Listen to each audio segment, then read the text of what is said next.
Good morning, ladies and gentlemen. My name is Muti. I am an analyst at WRI Indonesia, and I will be your MC today. And today we will be discussing about the air quality monitoring equipment, and we look forward to discussing this with you today. And this is an event conducted under the Clean Air Catalyst as well as Southeast Asia Community of Practice, which is a joint effort to promote the improvement of air quality in Indonesia. This is a cooperation between the Environmental Office of Jakarta, WRI Indonesia, as well as Vital Strategies. And this is also funded by USAID as well as the US Department of State. Before that, please allow me to also welcome the participants of today's event. Joining us in today's venue as well as via Zoom because our event today is hybrid. I would also like to greet Pak Ryan Weddle as the Director of Environment Office at USAID, Ibu Justin Tello as the Environment Officer, Ibu Alison Behling as the Economic Officer at the US Embassy Jakarta, Bapak Krisnanta, Facility Management Office of US Embassy Jakarta, Ibu Fitri as the Head of the Environmental Quality Monitoring at the Environmental Office of Jakarta, and Professor Puji Lestari, as well as the Asia Pacific Air Quality Team. And just to give you information, for our participants in Zoom, we are providing you with interpretation in English and Indonesian, and you may access it by clicking on the globe icon. Now, before starting today's event, please allow me to give you an overview of what we will be discussing today. For the first half of the day, we will have two sessions. Firstly, we will have a brainstorming session. We will be sharing experiences, and this will be also facilitated by Pak Gary Kleiman. He will be discussing about black carbon, followed by Bapak Krisnanta from US Embassy Jakarta. And next, we will then be hearing from the research analyst of WRI Indonesia, Pak Fadil Firdaus, and we will then be listening to Pak Chia and Pak Fikri. Afterward, we will then carry out an outdoor practice for one of the air quality monitoring equipment at the East Jakarta Mayor's office. Unfortunately, that session can only be taken part by participants in Jakarta. However, we will be documenting this outdoor training and we will be uploading the documentation in various channels so you can follow it accordingly. Now, without further ado, I would like to invite firstly Pak Ryan Weddle, the Director of Environment Office at USAID, to deliver his opening remarks. Please feel free.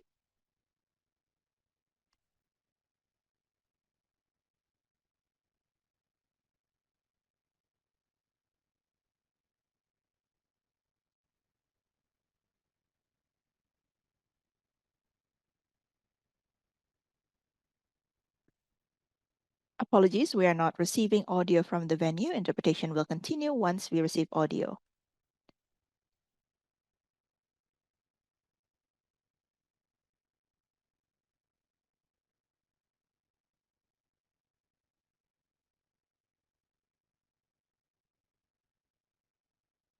Once again, apologies, ladies and gentlemen. We are currently not receiving audio from the venue. Interpretation will be provided once we receive audio.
So in this case, we hope to be able to also improve the capacity, especially regional capacity, in managing air quality. So thank you very much for the participants. Thank you for joining us online. And please allow me to introduce myself. My name is Ryan Weddle, and I am the acting officer for the environmental office at the USAID.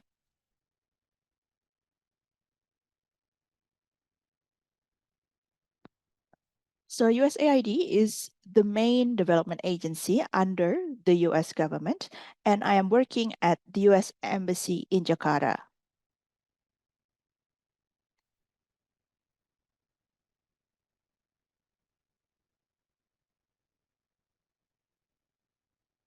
So for more than 60 years, USAID has been working together with various countries worldwide, and we hope to be able to address the various developmental challenges that we're facing.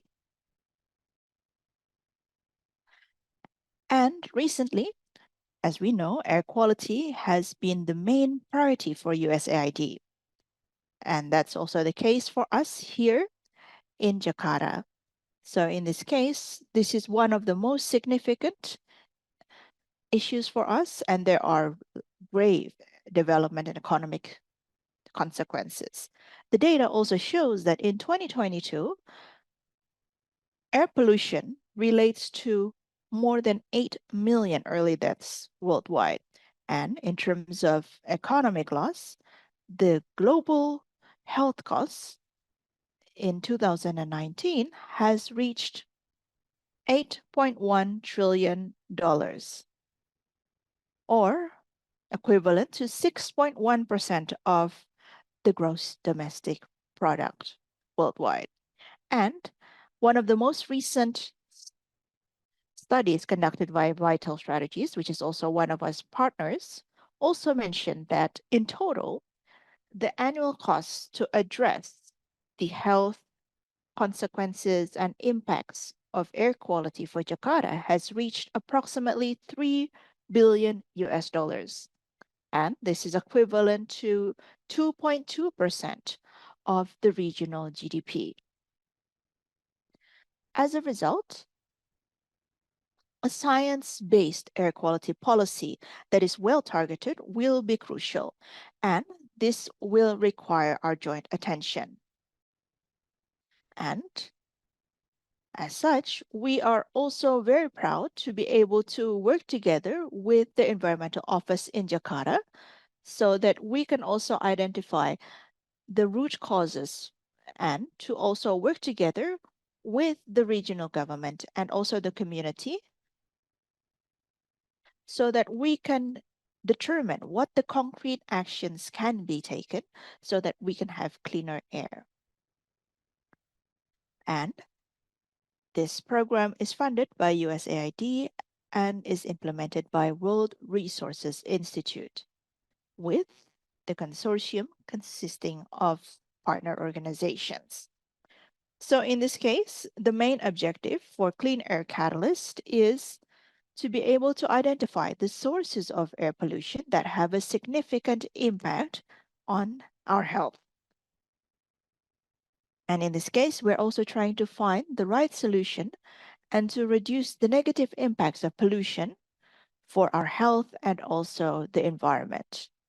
So I would also like to give my appreciation to the Jakarta provincial government.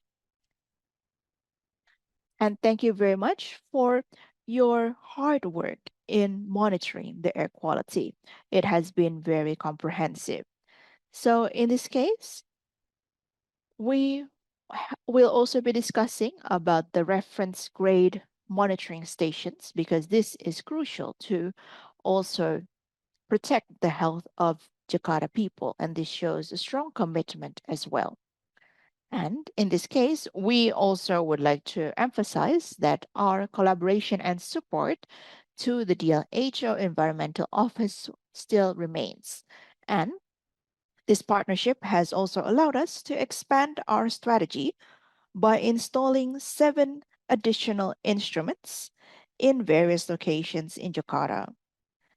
And these instruments are also for air quality monitoring, including ambient air quality, and we want to ensure that it meets the standards. So in this case, we also hope that we will be able to monitor PM2.5 as well as black carbon. And this also increases our understanding about air quality and strengthens our ability to develop effective solutions so that we can become a cleaner and healthier city. So, we will also conduct a training and sharing session today. We will be discussing with the government officials here, and our discussion will mainly focus on operating the air quality monitoring equipment, which is also supported by CAC and USAID.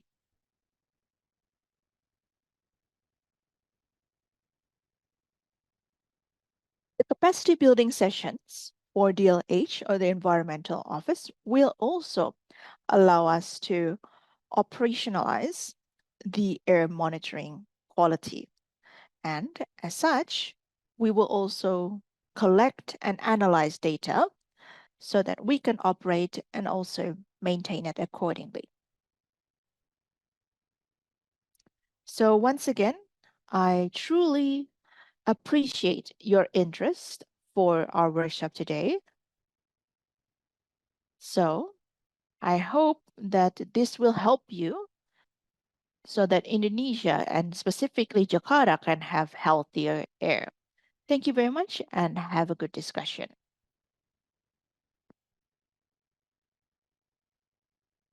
Thank you very much, Pak Ryan Weddle. Next, I would like to invite Ibu Fitri from the DKI Jakarta province to also share the second opening remarks. Please feel free, Ibu.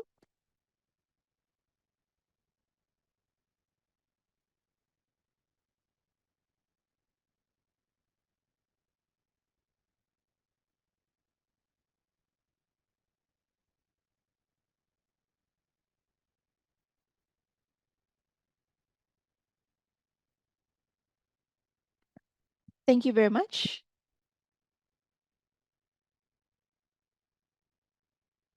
Greetings, may peace be upon you.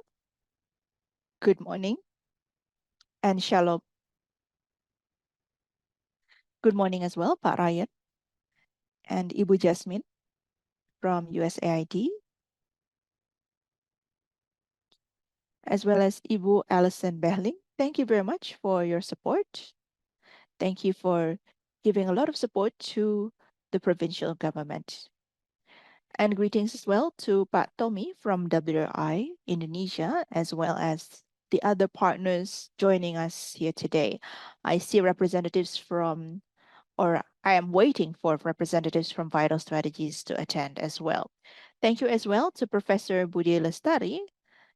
Thank you for accompanying the Jakarta provincial government, specifically the Environmental Office. And greetings as well to Ibu Ana,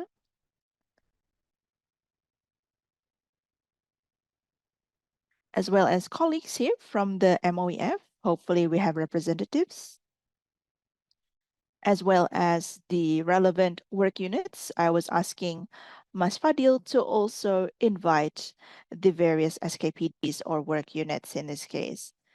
And also, we have representatives here from the DLH or the Environmental Office and also LLHD.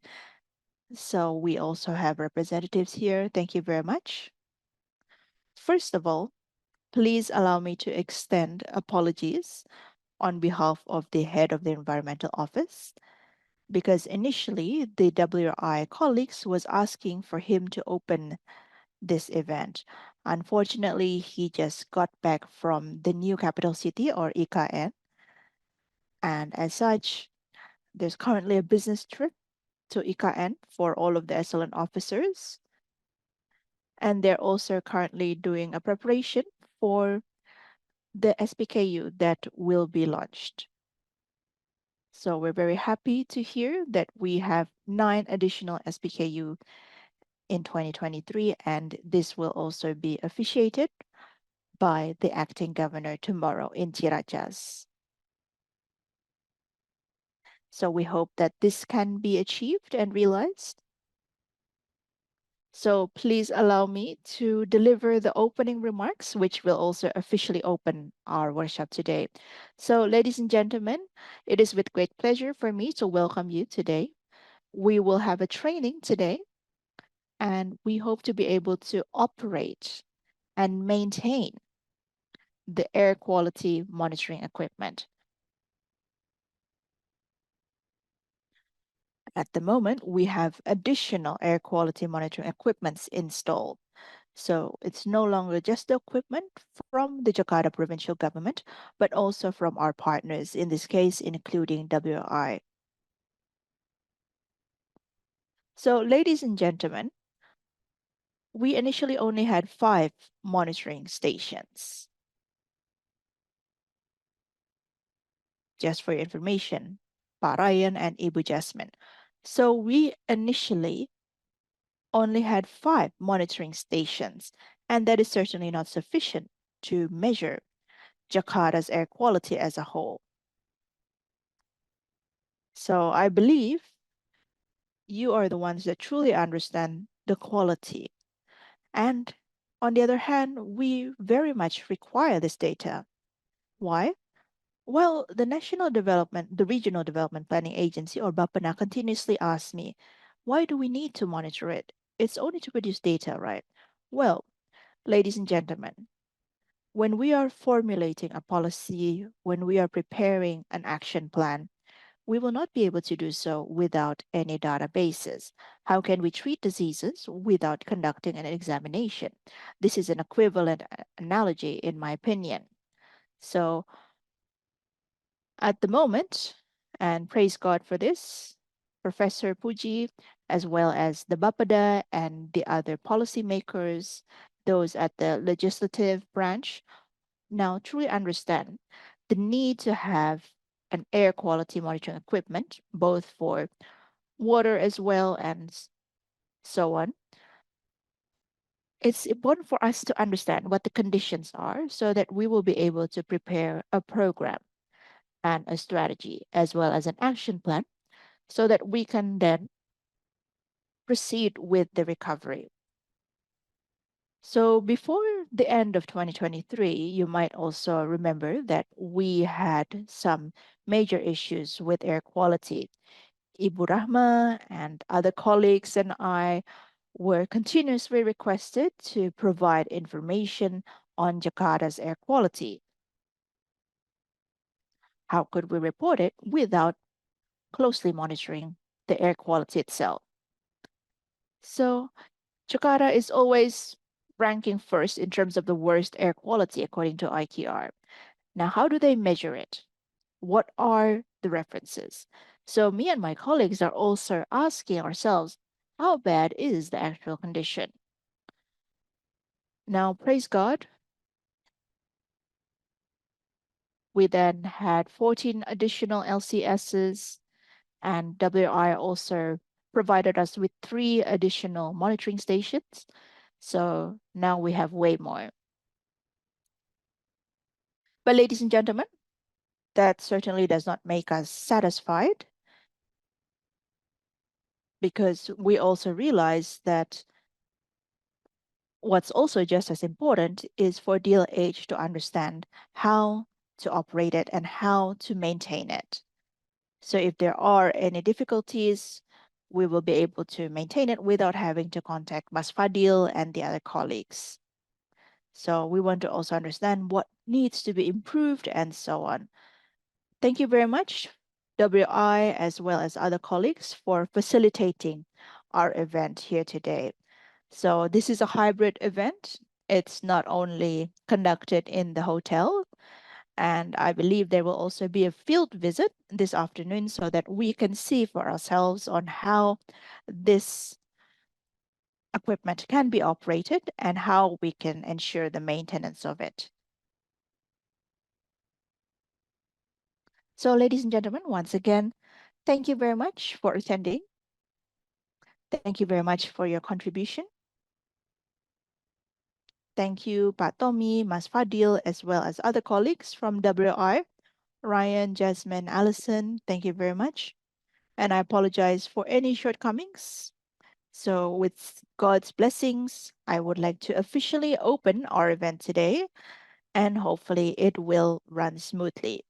So, once again, thank you very much, ladies and gentlemen. Greetings, and may peace be upon you.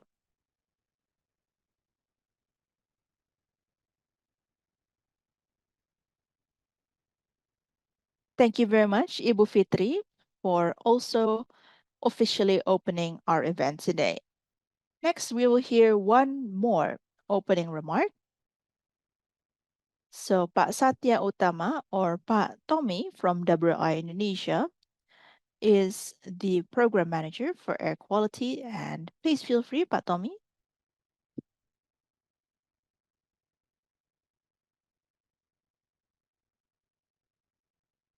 Greetings. Good morning, everyone. I would like to greet Pak Ryan Weddle as well as Ibu Jasmine from USAID, Ibu Alison Belling from US Embassy, as well as Ibu Puji and the other resource persons joining us both at the venue and also online. So I will try to keep it short. I would like to report in this case that the reference grade equipment, which is supported by Clean Air Catalyst, has been installed from August till October of 2023. And the equipment has then been analyzed by the Clean Air Catalyst team. Our objective today is to provide an opportunity for both the colleagues at DLH as well as other institutions to understand how these equipments are operated. And I'm also very happy to welcome here not only colleagues from Jakarta, but even we have practitioners attending here from Southeast Asia. And there's also Zoom participants who are joining us from Latin America as well as Africa. So this is certainly a collaboration between Clean Air Catalyst and also the Southeast Asia community of practice for air quality. And this is possible with the support of the US Department of State. So we're very grateful for the support, and we hope that this collaboration can continue. So this cooperation between Jakarta and other cities in Southeast Asia is actually the second time for us to conduct this type of event. Last year, we also conducted a webinar, and we also heard from Ibu Weei, who represented Jakarta. And we certainly hope to be able to continue this collaboration so that Jakarta will become the main center for improving air quality, not only in Jakarta, but also in Southeast Asia. So I think that's all from my side, and back to the MC. Greetings, and may peace be upon you. Thank you very much, Mas Tommy. So before you return to your seat, I would like to invite Ibu Fitri, Ibu Allison, and the others to have a photo session before we officially start.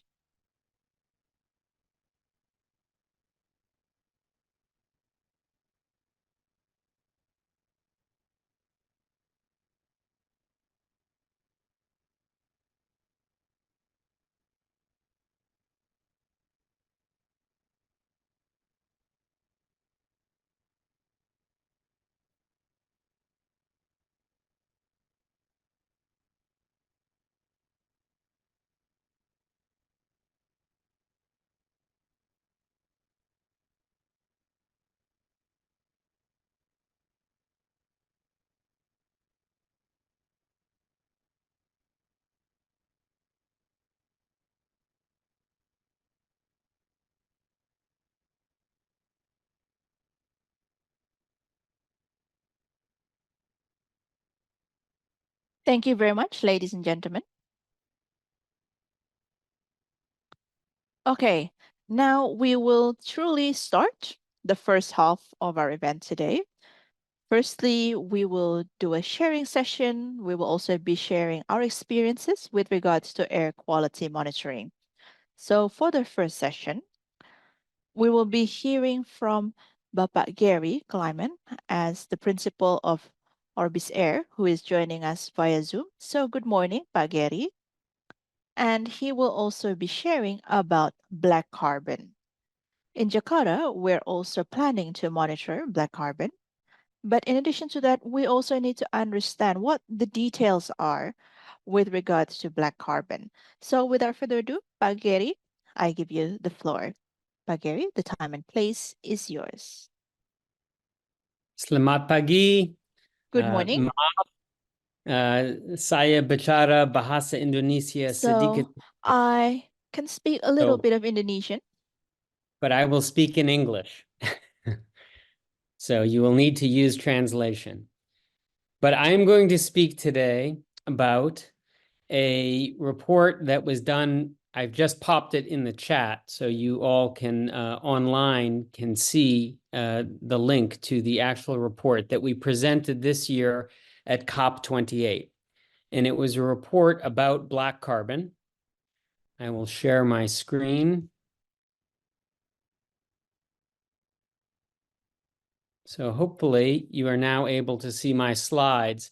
And this report was presented to discuss black carbon for the same reason that you just heard, I think, Ibu Fikri mentioned the importance of monitoring PM2.5.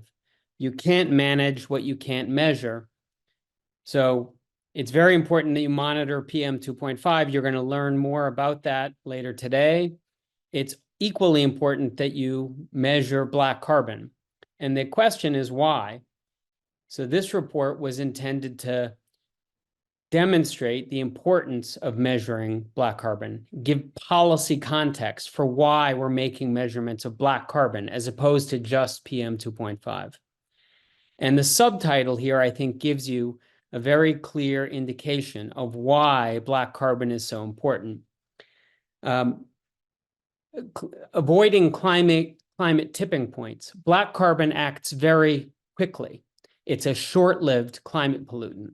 So when we reduce black carbon emissions, you have an immediate impact on the climate. You cool the climate immediately because it's a short-lived climate pollutant. It's fast. It offers fast mitigation. That can help avoid some of these critical tipping points that I'm going to be discussing in a minute. Building resilience. Black carbon also is regional. It has its greatest impact on both the climate and health close to where it's emitted.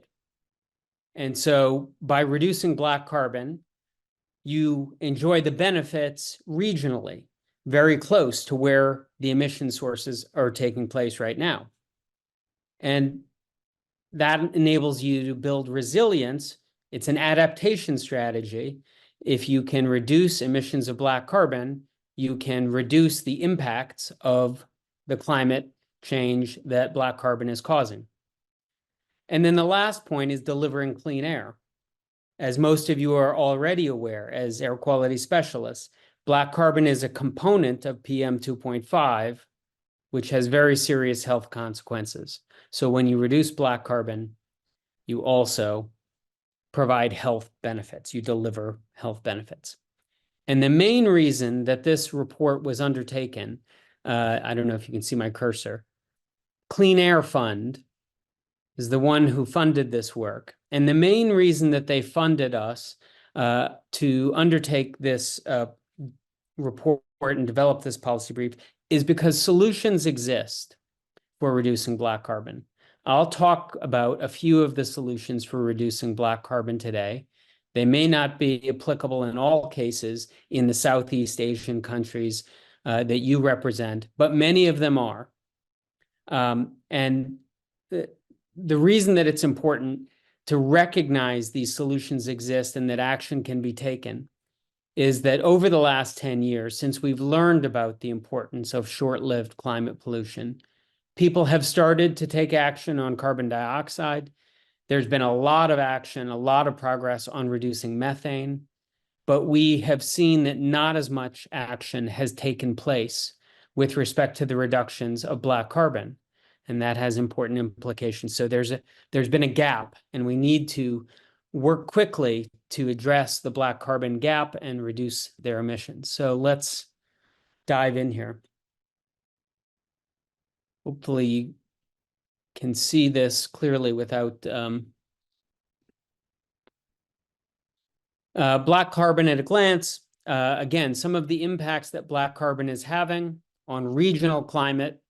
While black carbon emitted anywhere on the planet has a warming impact that is hundreds of times more powerful than CO2 on a molecule per molecule basis, it has its greatest effect regionally, closest to where the sources are. Black carbon, when it settles on snow in mountain regions like the Himalayas or the Andes, results in glacier loss. But in addition to that, it's having an impact on tropical monsoon systems. It's leading to climate tipping points in the climate system. The accelerated retreat of the glaciers that I just mentioned are critical for Indian monsoon, and a complete loss of those glaciers would also result in catastrophic impacts on water security, because the glaciers provide an important source of fresh water, not only for South Asian countries, but many Southeast Asian countries that are downstream of the Himalayas.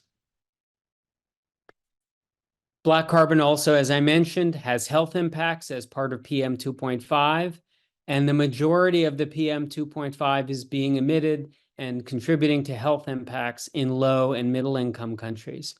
So it has social justice implications as well. The more quickly we can reduce PM2.5 and the black carbon component of PM2.5, the more we can improve the health of the poorest on the planet. And the last point I would make about resilience is, again, black carbon is having a direct impact on monsoon and precipitation. And so this is increasing extreme rainfall events. It's leading to flooding, enhanced flooding events, both glacial lake outburst flooding, as well as extreme precipitation flooding. And by reducing emissions of black carbon, we can help communities adapt to the extreme weather by reducing the magnitude of these precipitation events and reducing the changes to the monsoon.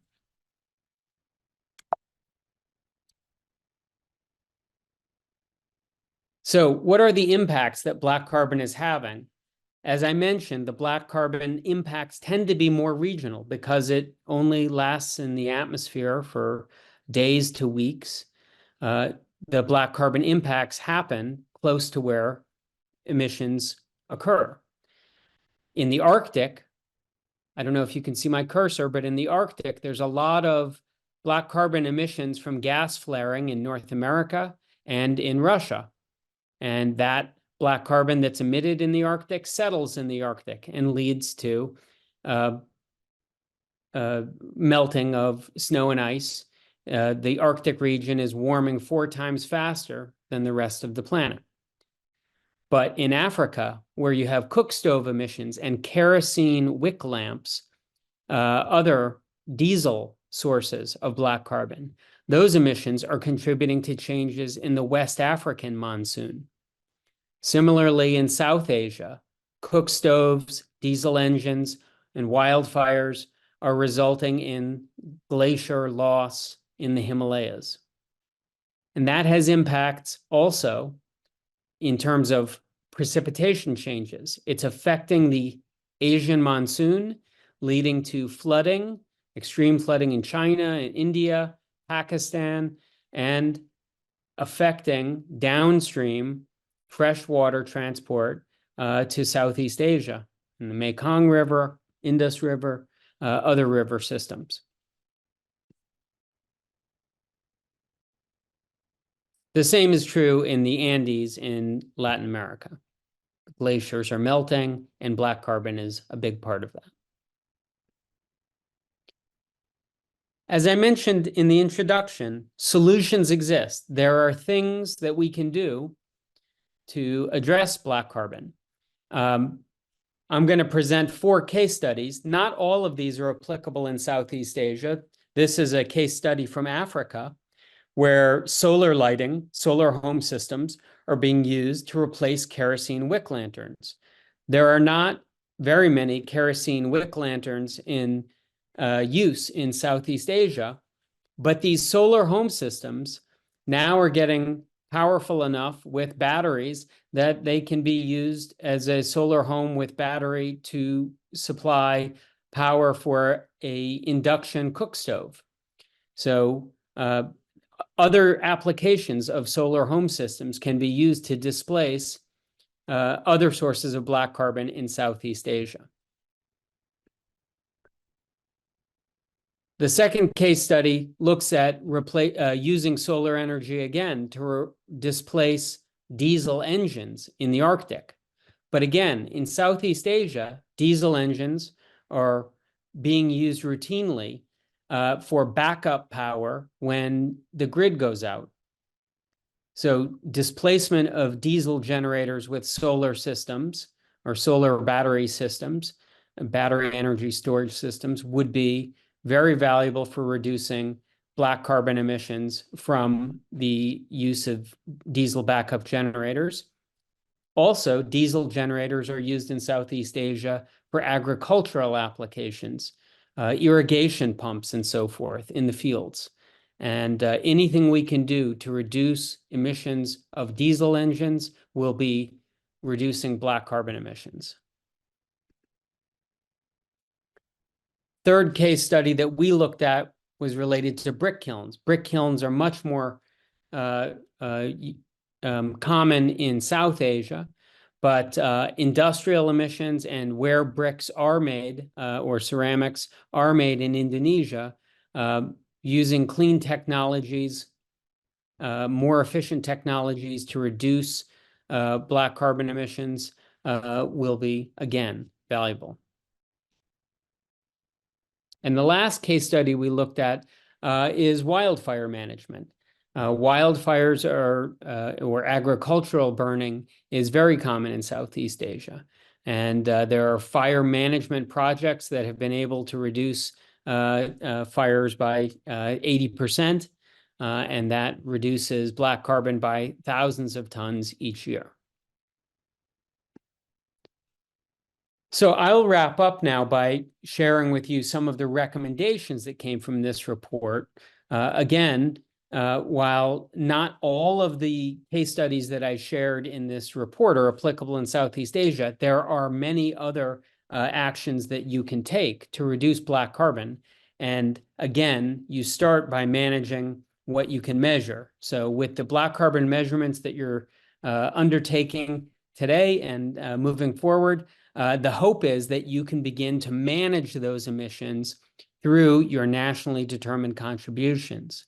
As I mentioned, a lot of progress has been made on carbon dioxide and methane, and it's time to start bringing black carbon more strongly into your climate action planning, as well as your air quality management planning. Implementing these solutions can bring health benefits as well as climate benefits. In terms of funding, donor countries and multilateral development banks are being recommended to create specific finance windows that address black carbon. But it's also important for countries to recognize that as you bring black carbon commitments into your NDCs, into nationally determined contributions, you may be able to get both mitigation funding for black carbon emissions reductions, as well as adaptation funds for building resilience, because, again, if you have impacts on monsoons or flooding, and you can address those with adaptation finance, there may be opportunities to finance black carbon reductions through that.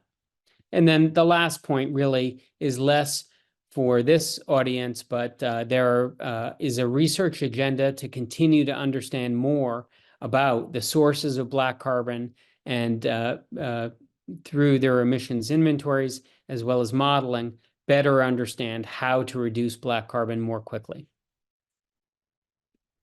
So with that, I will stop, and I'm happy to take questions now or at the end of the session if you want to introduce the next speaker, who I think is going to be talking about actual measurements of black carbon that are going on at the U.S. Embassy.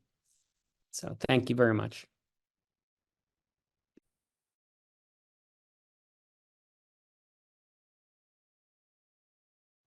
Thank you very much, Pak Gary Kleiman.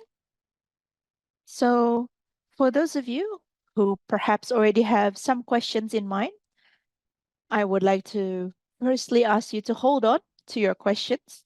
Please take note of them because we will have a Q&A session after Pak Krisnanta's presentation. So to summarize, first, we have heard about what black carbon is from Pak Gary and how this also has an impact on increased rainfall and how this then results in flooding in Southeast Asia. So thank you very much as well for sharing us about some stories as well as case studies from Africa and how that has then replaced kerosene. And thank you as well for explaining about the Arctic study and how that is in Indonesia and how we can then utilize solar power. And also thank you for explaining about wildfires. And we've also heard about the funding aspect of things as well. And there's also a report about the case action for black carbon, and you can also access it from cleanairfund.org. Very well. Next, I would like to give an opportunity to Pak Chris Nanta from the Facility Management Offices of U.S. Embassy Jakarta. He will be sharing about the air quality monitoring or Airnow.gov. So, Pak Krishnan, feel free.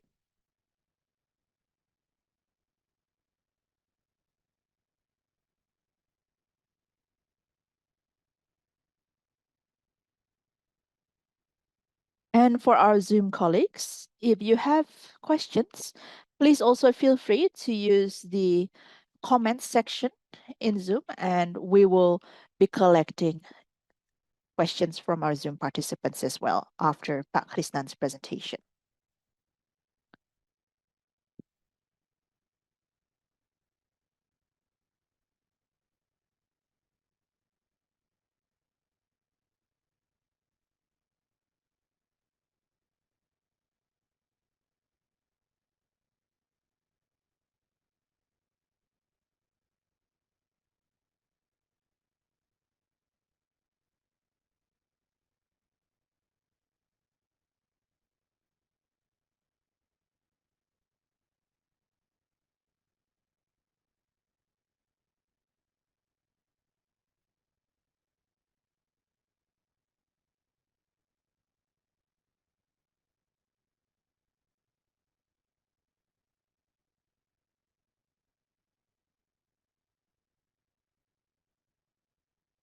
Greetings, may peace be upon you. Good morning, ladies and gentlemen. Thank you very much for the opportunity. So in this opportunity, I have been given the duty to share some experiences on how we have attempted to maintain the air quality monitoring stations that have been installed.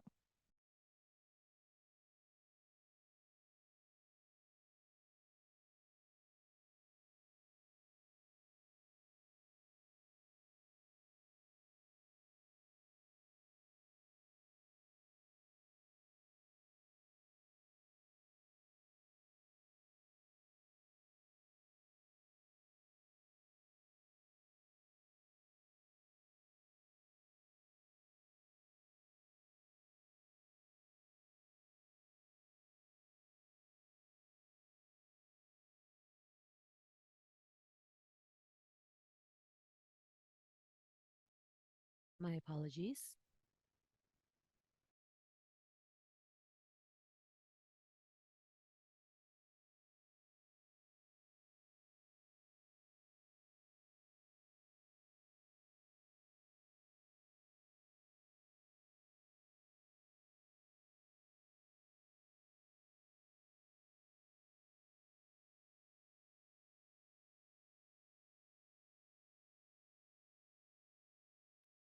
While we're waiting for the file to be opened, I'd like to talk a little bit about how we were initially tasked to maintain these stations. We actually did not have any background in air quality.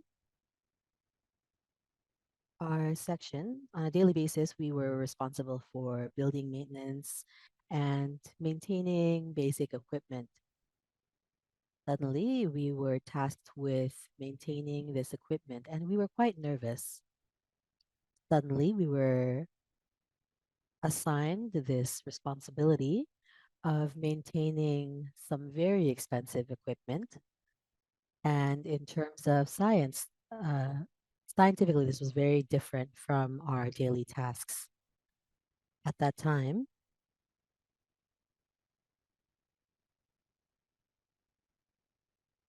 it was a great help to have this contractor that was appointed by the Department of State, the Wilbur Company. They were very helpful, of course.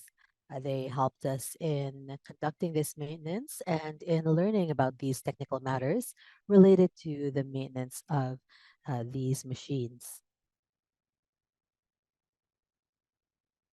So we really had absolutely no uh, scientific knowledge of this or the calibration. We only realized that this was necessary for this equipment when we started maintaining it. This is something that was an extraordinary experience for us to have this opportunity to maintain this kind of equipment.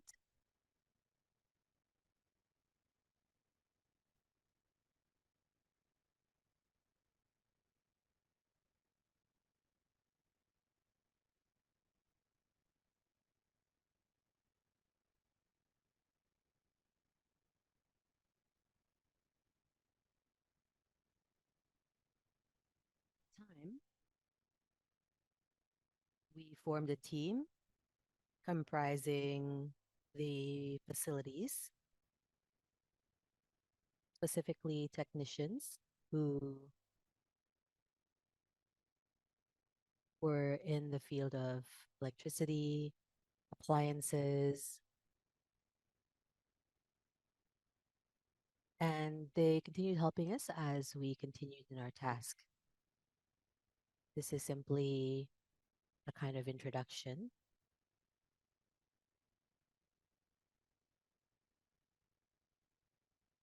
So the first PO was September 2014. That was when the PO was issued. And then we had the installation and we had the test. This started in March 2015. And the contractor from the US, the Wilbur Company, also assisted us at this time with the installation and provided us training with regard to how to conduct routine maintenance as indicated by the manual. At that time, two of the BAM units totaled for approximately 42,000 USD. We also had the data system, the data logger system, as well as purchasing of the software and the cost to install this by the contractor. This was approximately 167 US dollars. So this was a lot of responsibility for us. And the contract service maintenance cost approximately $21,000 in 2023, 2024, with spare parts totaling $2,200. Another cost that we had to address was the recertification of the flow calibrator, and this was $700. This is a cost that we need to spend every year for recertification. So this is the location where we installed the air monitoring stations, one in central Jakarta, and this is in the Tugutani area. The second one is in South Jakarta, around Kebayoran.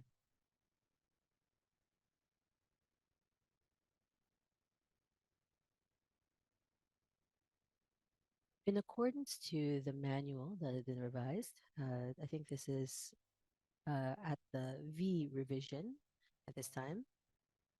We have monthly maintenance, and then we also have bi-monthly or quarterly maintenance, semi-annual, annual, and biannual. In the bi-monthly maintenance, every 2 months, we have a recommendation from the manufacturer to take a look at the filter tip. But based on our experience, it can actually last up to 90 days. So what we practice is we have actually shifted this maintenance from every 2 months to every 3 months.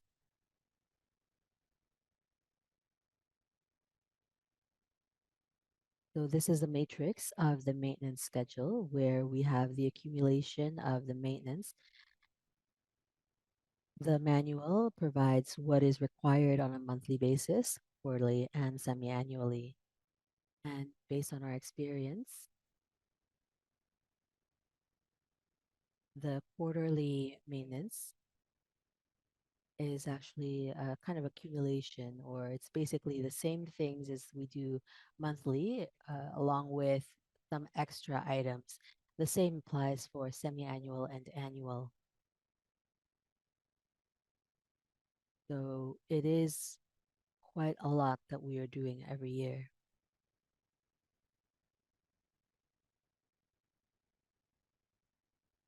So this is everything that we're working on in the monthly maintenance checks. We have the equipment and parts. This is some of it I've put in a box. So the one that is consumable is outside the box. And the one inside the box is one that we can maintain, that we do not need to repurchase every month.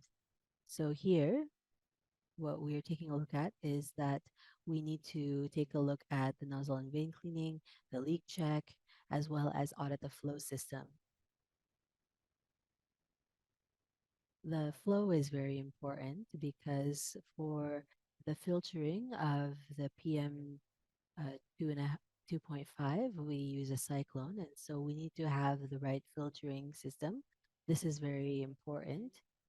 And for the cyclone itself, that needs to have a revolution of 16.2 meters per minute, and the PM 2.5 will be sucked into the machine, and those that are not 2.5 will be kind of thrown out in this cyclone. So it's very important to make sure that we have a check or audit for the flow system and that it's calibrated properly. This is for every 3 months, the quarterly maintenance. This is what we do. So we basically do the same monthly maintenance and we add a few items onto the list. So we completely disassemble and clean the PM10 inlet and the PM2.5 cyclone. We also conduct an audit of the flow again and test for any leaks. For the equipment and parts, you can see that there are additional items here or parts. that are required for replacement. The O-ring needs to be replaced every 3 months, and the cost is about 90 US dollars for 1 unit.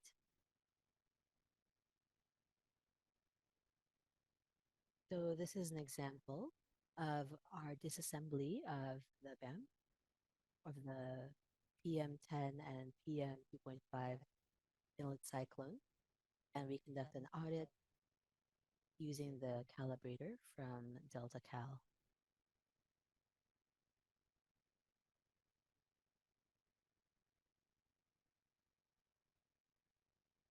The same applies for the semi-annual maintenance. We conduct the same checks and then we replace or clean the pump muffler. We also conduct further tests on the filter. And in our assessment, I think that costs approximately 90 US dollars for the O-ring that is to be replaced here. For the cost of the filter tape, this is approximately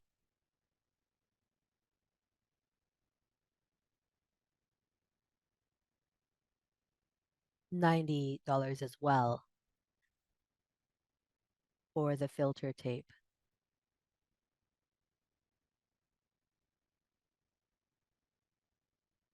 If we take a look at the annual maintenance, there's a lot to be done here because we have a 72 hours background test.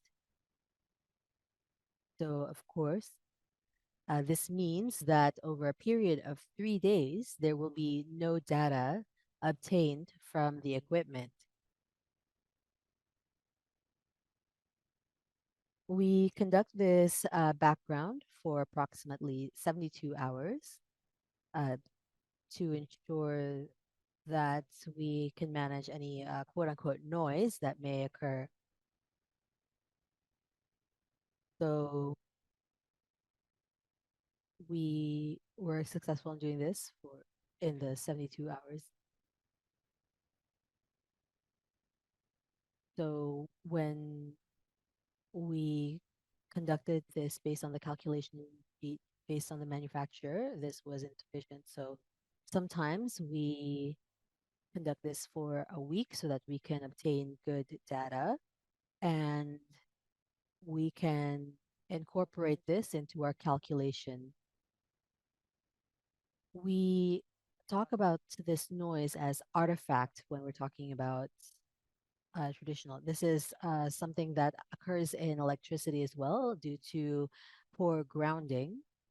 And I think that it would be difficult in Indonesia. I think that the standard for electricity in Indonesia is still poor because we can see that the grounding is not clearly provided. And for power plants, this is only 5 and we are trying to adjust this so that the artifacts or noise can be minimized in the operations, at least uh, as much as possible.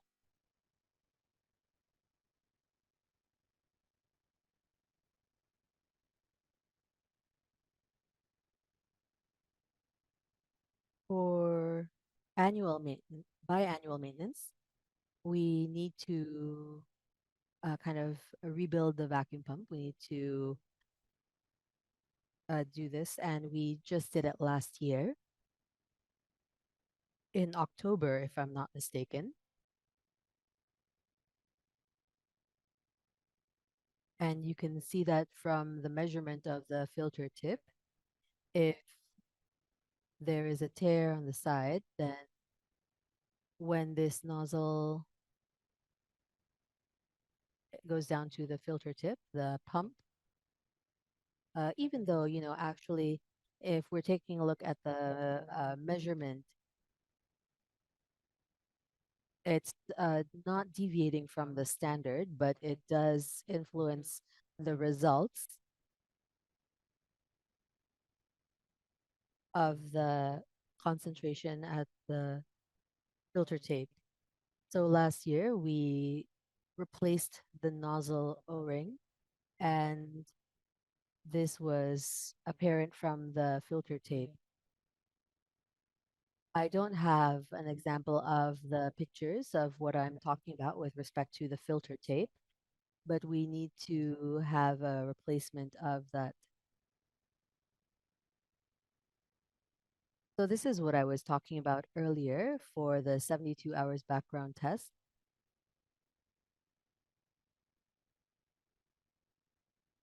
This is actually quite challenging because we are spending a lot of time on this particular test, and we are very concerned with whether or not it will be successful.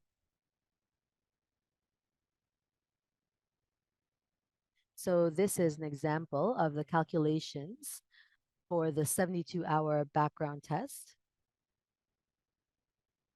And thank God it succeeded at that time. Every time we conduct the PM, we make note of that, and we take a look based on the manufacturer guidelines. This is the tape transport assembly. You can see what is meant by the nozzle, and hopefully this will help you understand the system. These are the parts of the BAM 1020 components. What we did during the pandemic is we had some difficulties in calibrating the calibrator because we only had the Delta Cal as we showed earlier. This was the only thing we had to calibrate the flow. However, there were some obstacles because we were late in calibrating it. We were 2 years late. And so we decided to go to management. And we did this last year. We had the FP25. It was from a different manufacturer.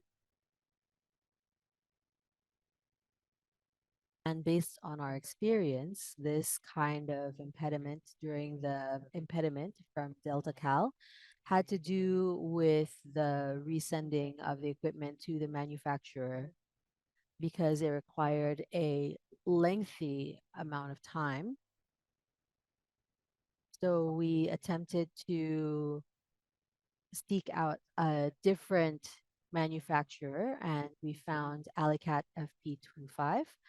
This was approved by Wilbur Company as our partner in and consultant in this maintenance. And so last year, we started using the Alicat FP25 calibrator. This is an example of the calibration certificate from Delta Cal and from Alicat. This is simply an overview of our network from BAM 1020, which is in 2 locations. We have a data logger for each one that stores the data, and it goes to the server, and it is then transferred to the EPA, which kind of sorts which data is acceptable. If there is any data that seems a bit suspicious, that might be a result of an error, for example. So they have conducted a screening of the data, and then this will be visible on www.airnow.gov. You can take a look at US Embassy and click that, and there are various locations of the US Embassy around the world, including in Jakarta. The data is available here. And we have 24-hour data, and you can also see the history for the particles as well as the index. The challenges that we face in our work is that we have issues with the filter tape where it breaks or it's loose. Sometimes it becomes loose. So when it's pulled by the machine, it cannot tighten because it somehow goes loose. So we need to use some sort of glue so that it is always tight and in place. We also have an issue with grounding and the maintenance of the flow rate, as well as electric power stability. And we also have issues with maintaining good ambient temperature around the machine, as well as humidity. Sometimes these machines, even though they're in an air-conditioned location, the air conditioner will be turned off, and this will affect the measurements that it takes. We also often have internet connection issues, and the latest, we had a broken power module as well.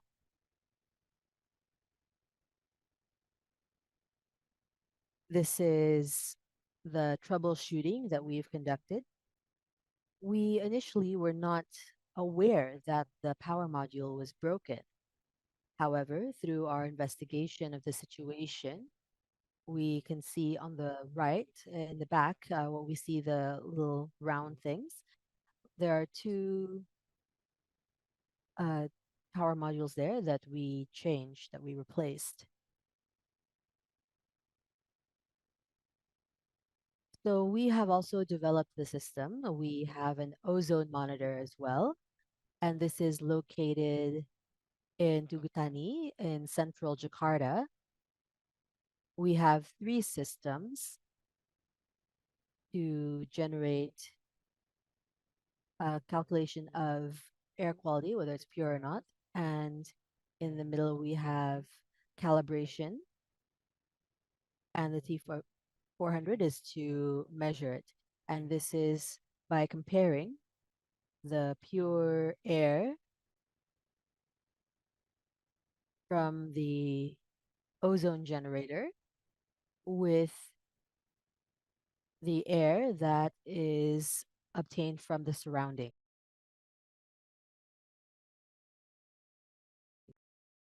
And these are some further details, and I believe I'm almost out of time.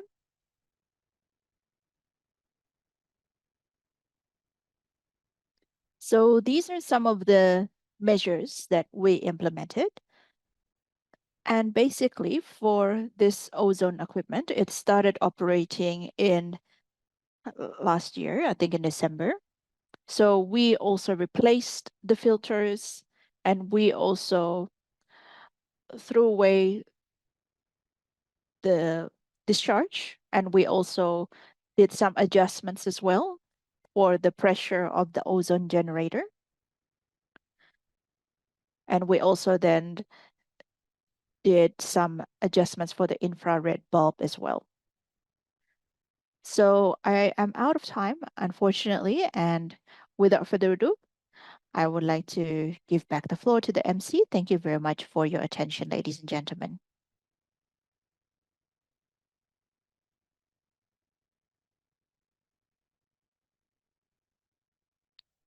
Thank you very much, Pak Krisnanta. Thank you for giving us a very comprehensive overview. So initially, he gave a disclaimer that he does not have specific education background, but he also emphasizes the importance of calibration, especially for the BAM 1020 equipment installed in Tugutani as well as in Kebayoran in South Jakarta. So we've also heard about how the process was running from September of 2019 and how it's still continuing today. And we've also heard about how the data is also connected at Airnow.gov.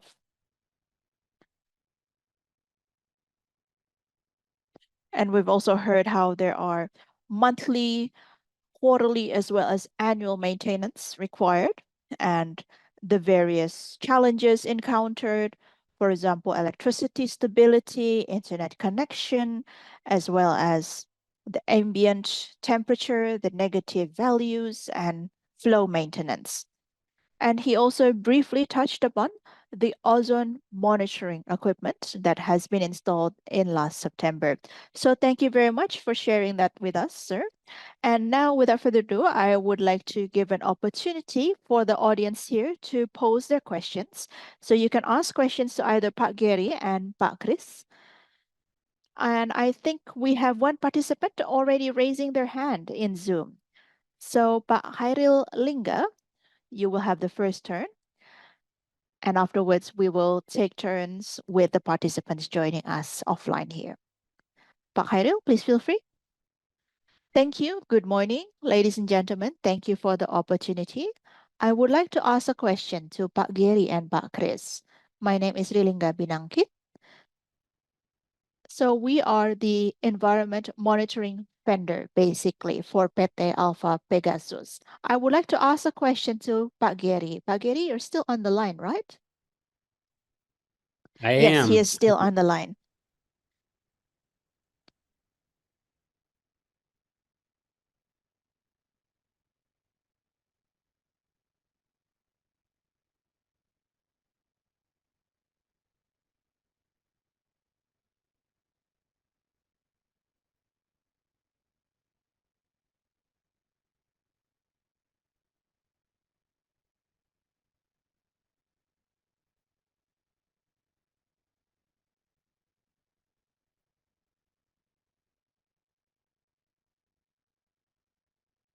Next question is for Pak Chris. Thank you very much for sharing your insights with us.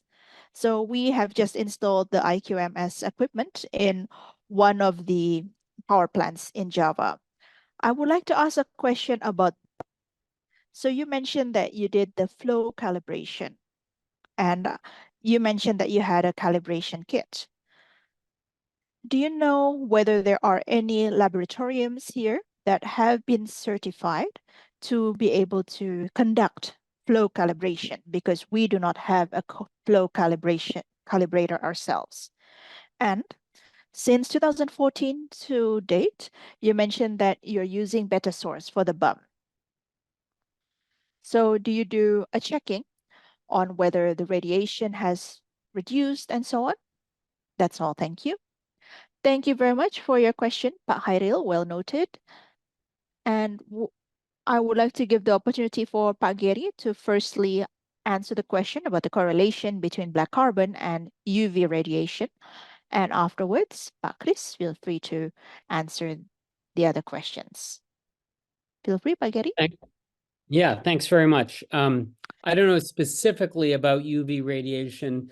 Black carbon does absorb radiation strongly, and I think across visible wavelengths, but also UV, just because it doesn't take much to absorb UV or block it. So I have heard that black carbon will have some impact on agricultural crops, reducing the productivity of agricultural crops when you have high enough concentrations of black carbon, which is another benefit of reducing black carbon. But I don't think that if you're getting at reducing, say, cancer risk by having black carbon levels, I think that the health benefits of reducing black carbon would far offset any potential benefit of absorbing UV radiation that might be causing skin cancer or something like that. I think probably you're talking more about the impacts of UV radiation on agriculture. And I do know that there are some reduced agricultural productivity.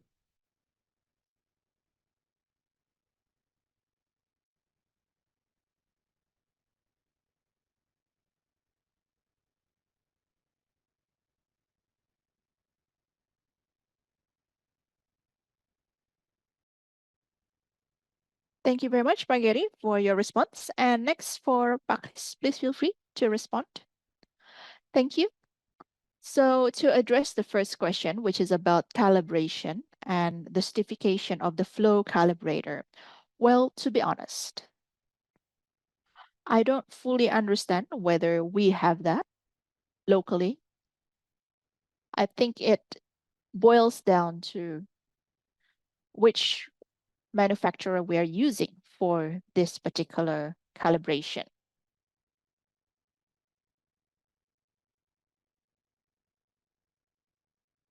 And I believe we also need to ensure about accountability. So we would feel more confident about our data if we are using a calibrator or equipment that is calibrated by the manufacturer. So that's also one of the reasons why we choose to send back this calibrator to the manufacturer. Maybe, possibly, we have someone available locally to do that calibration, but we intentionally choose to send it back to the manufacturer because we believe that that's better for accountability purposes. And next, with regards to beta source. So if we refer to the manual, actually,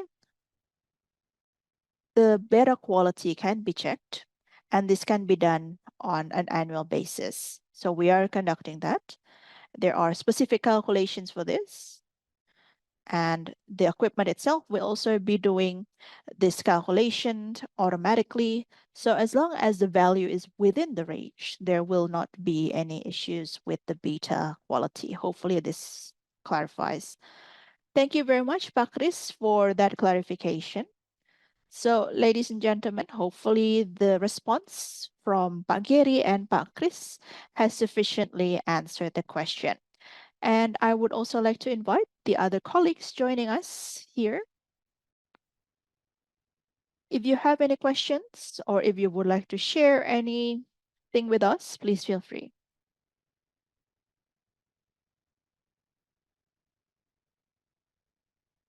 And please kindly introduce yourself by mentioning your name and also institution.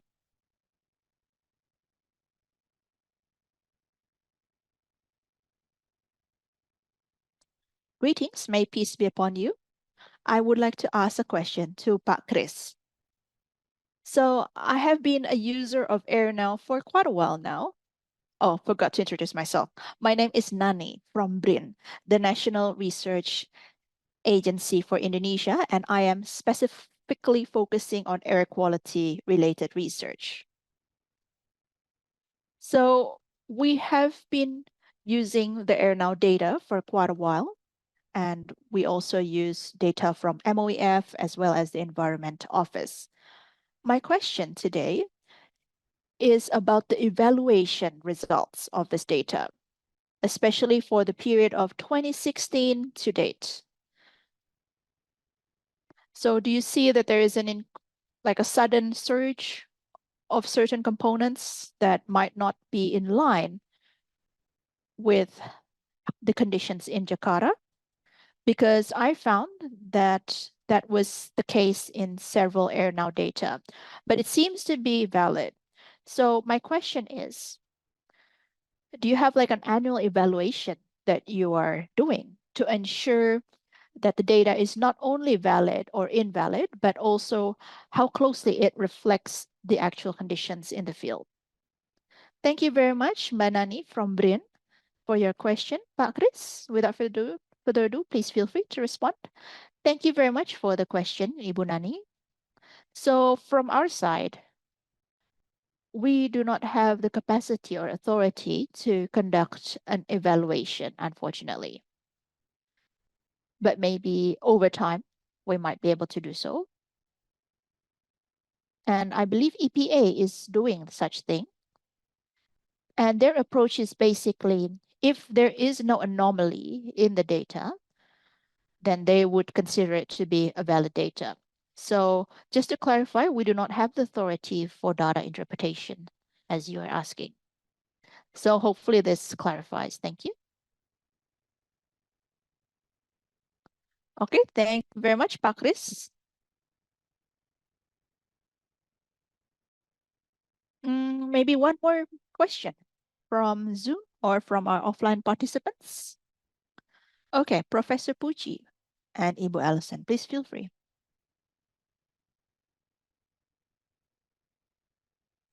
Thank you for the opportunity. Good morning, ladies and gentlemen.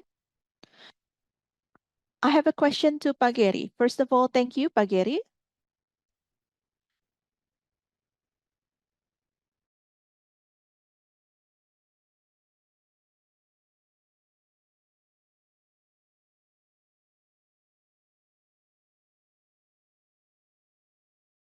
So on the topic of black carbon, I believe it is very crucial for us to understand about black carbon.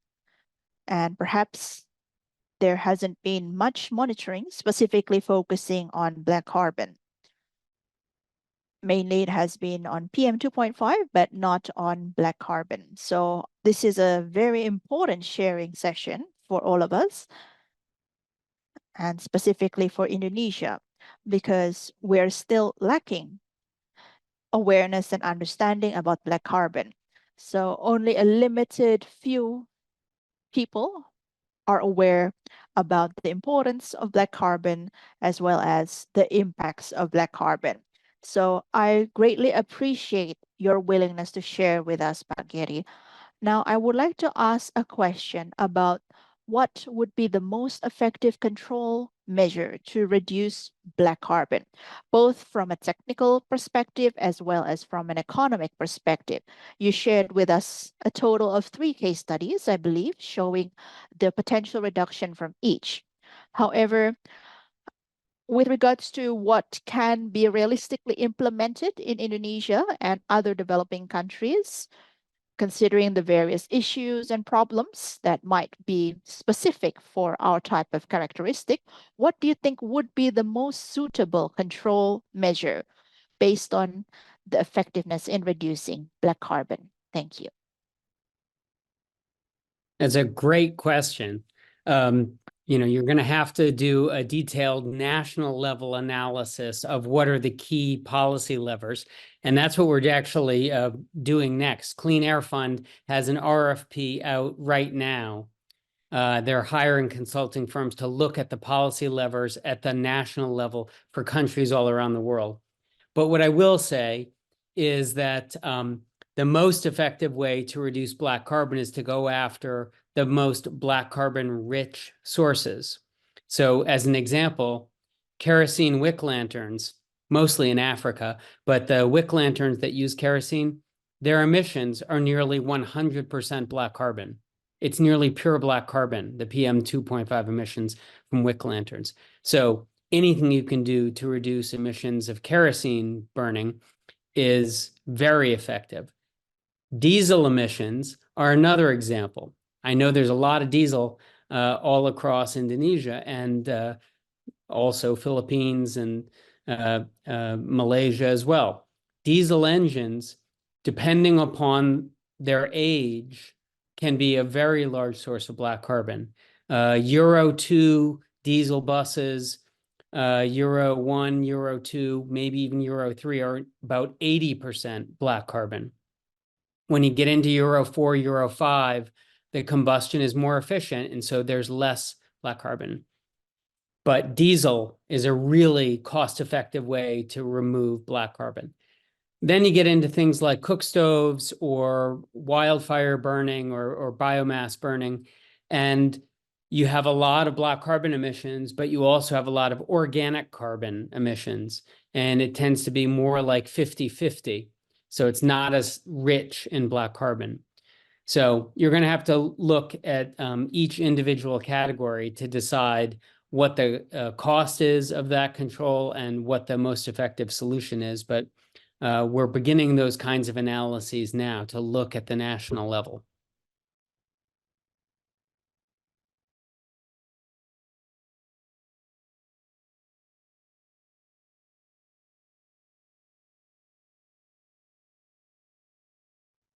Thank you very much for that answer, Pak Geri. Maybe we can take one more question. Maybe Ibu Allison, feel free.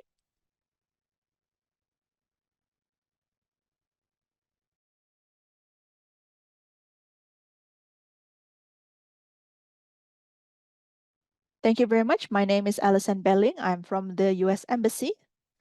So thank you very much once again for Pak Gary and Pak Krisnanto. Thank you for sharing with us all of that information. It has been very insightful and very interesting as well. Pak Krisnanto and his team at the US Embassy are experts with regards to maintenance and operation for the BAM equipment. However, if we have specific questions with regards to Airnow.gov and how the outcomes of BAMs can be used and distributed via internet and so on,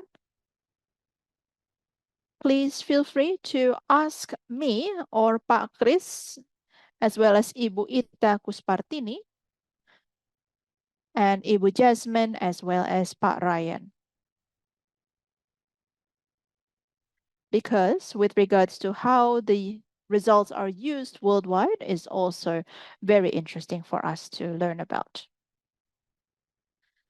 Thank you very much for that response, Ibu Allison. Pak Kris, do you want to add something? Feel free. Or Pak Gary, if you would like to give a closing statement, please feel free as well, so that we can officially close the first session for the day. All I would say is good luck with your monitoring. I hope you're able to improve your monitoring of both PM2.5 and black carbon. And I would encourage you to look at ways to include black carbon reduction opportunities in your NDCs. Thanks.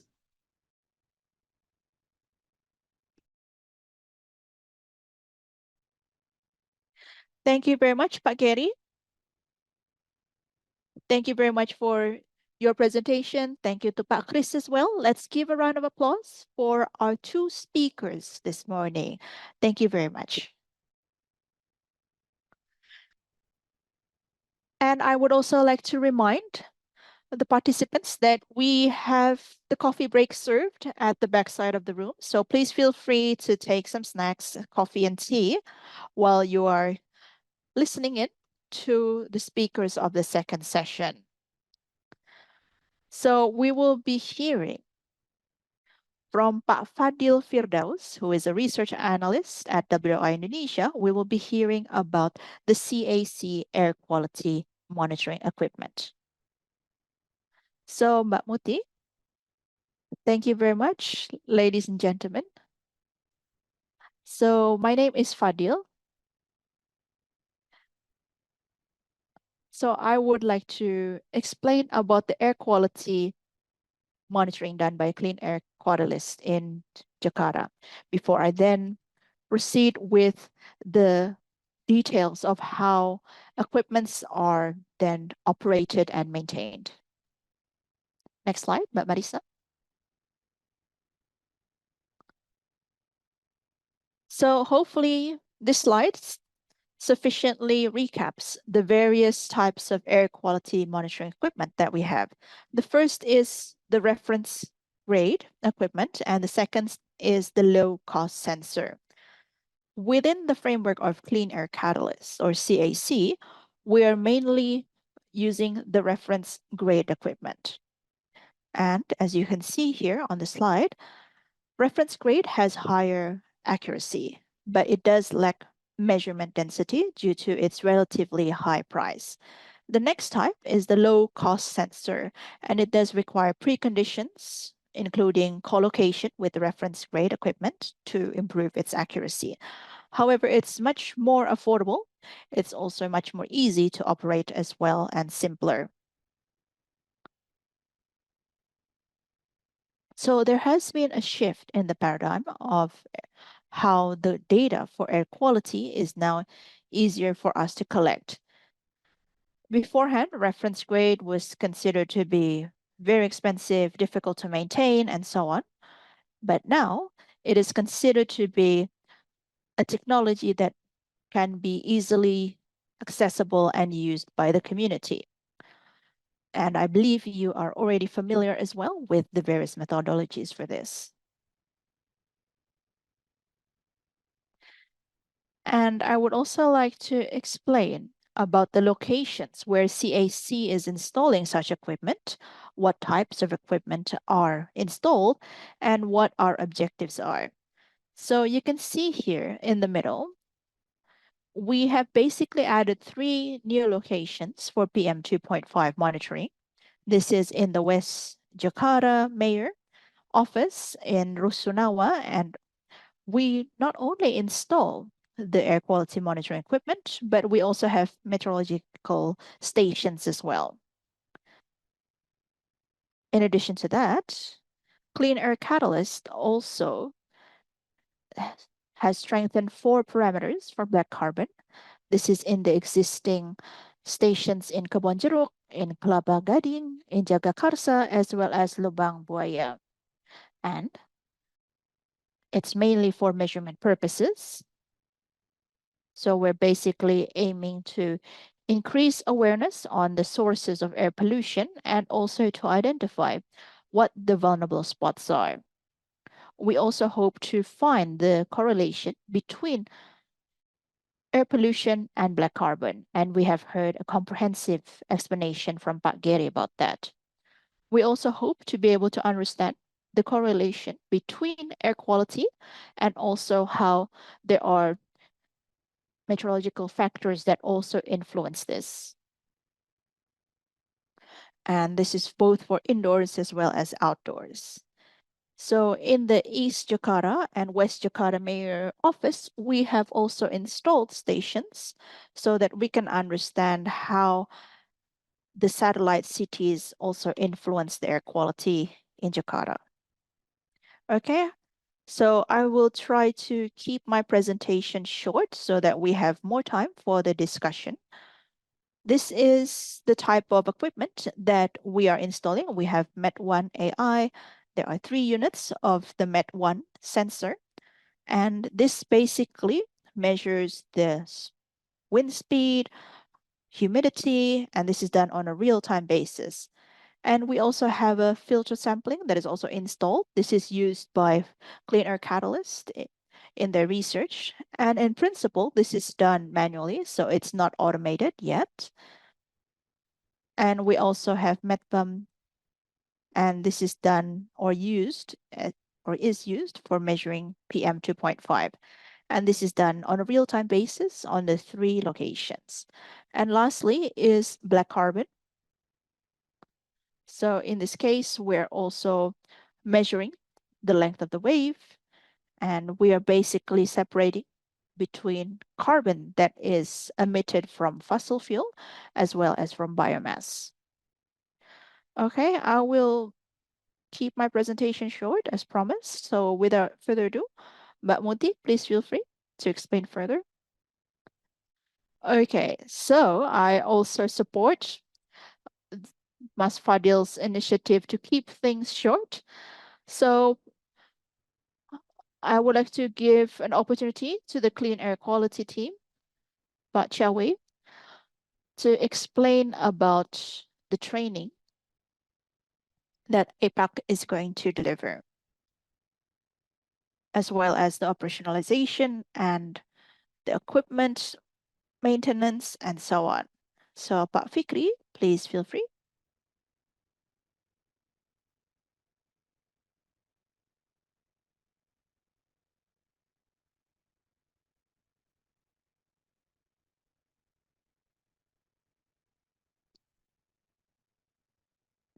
Good morning, ladies and gentlemen. My name is Fikri Ramadhan. I am a service engineer at APAC Group in Indonesia. And please allow me to share some knowledge and also experience about the equipments mentioned by Mas Fadil and how we use them in this collaboration with CAC. And specifically for C12, I will be doing the explanation, and afterwards, my colleague Chia will also continue with his explanation via Zoom. So without further ado, ladies and gentlemen, I think we can now proceed with the next slide.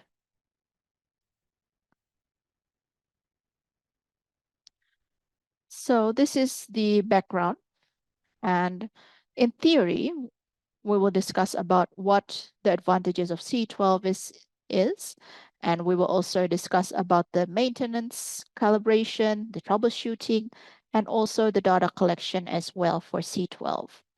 Next slide, please.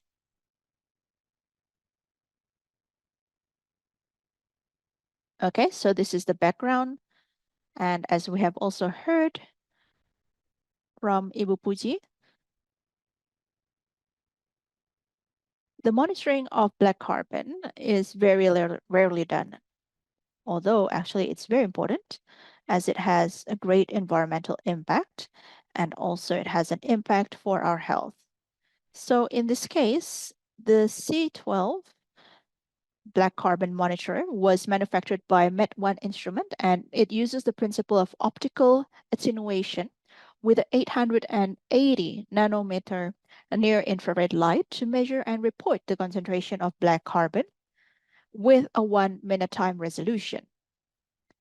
And it also has a 370 nanometer ultralight. That is an additional component. And the goal of this is to understand the source of the black carbon. In this case, it's from biomass. And this equipment will automatically measure and record all types of data from the particulates that have been deposited and collected.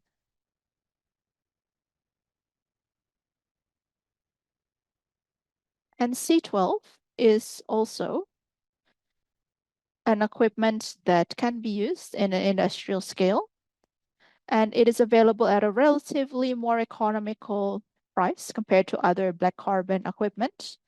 And we also expect that it can have a lifetime exceeding 10 years. So C12 can be used very easily. It's easy to set and to also install. Next slide. And this is discussing about the source of the light. Because we were using infrared and ultraviolet, well, firstly,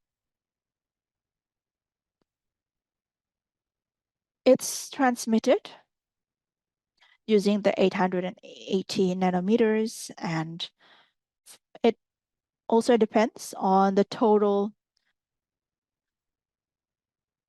light source as well. And in this case,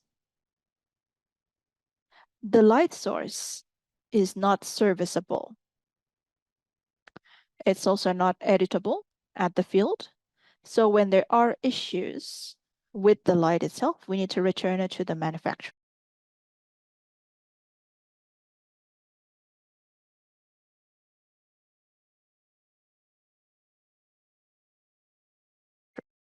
As I explained earlier, it's quite easy to install the C12. It only takes approximately 10 minutes. And what actually takes more time is the installation of the tape. I've also said that the instrument to measure black carbon is quite cost effective because other instruments may be 3 to 5 times the cost of the C12. We can also install this on an indoor location, such as in a permanent structure, in homes, etc. I'd also like to add that the C12 has just won an award at the 2023 AirLab Microsensor Challenge. So this is clearly showing that the C12 is sufficient in measuring black carbon. The theory of operation is very simple. If we take a look at the air quality monitoring ability, it will draw in ambient air through the instrument with a controlled flow rate. and this is at a rate of 1 liter per minute. It will then be pushed through the inlet, and the air that has been drawn in will have its particulates put into the tape, and the measurement module will calculate or measure the result of the deposits on the tape. So this is the black carbon that has absorbed the uh, light or the UV, as mentioned earlier. The filter will then move to the next spot when the value of the deposit has exceeded the capacity of measurement.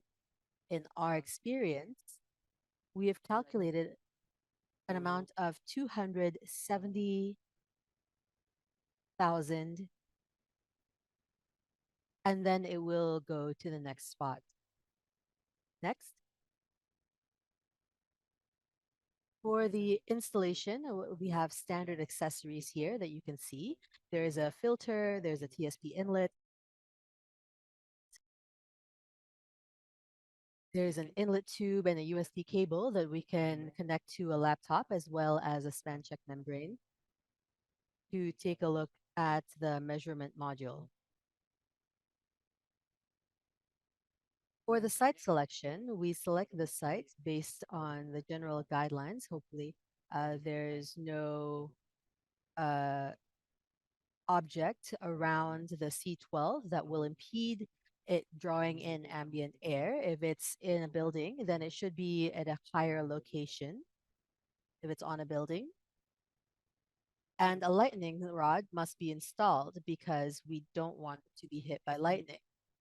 One thing that is also important is that there needs to be electricity to turn on this device, and it also requires a connection through a local SIM card because the C12 will send data through the GSM and it will be sent to a special dashboard.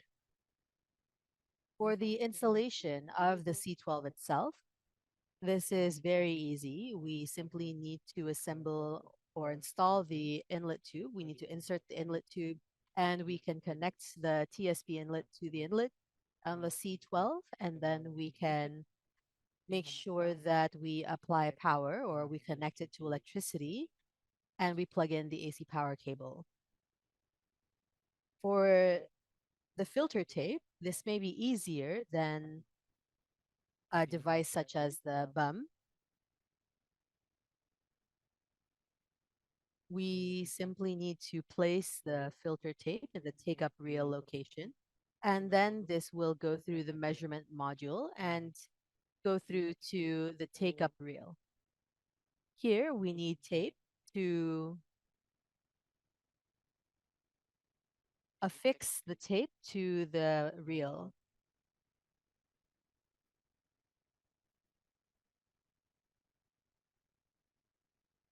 There is not a lot to be done here in terms of the installation of the filter tape. We simply need to put it in the take up reel, and once it is tight, it's easy to pull, and we can continue to the next step in the process.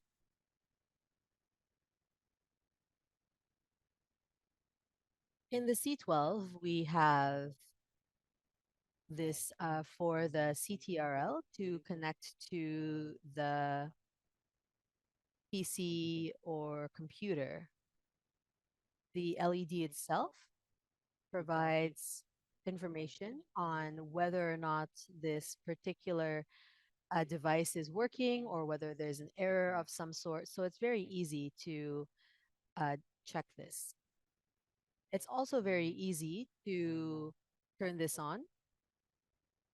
We can take a look at the switchboard, and this only needs to be toggled up and held for 5 seconds.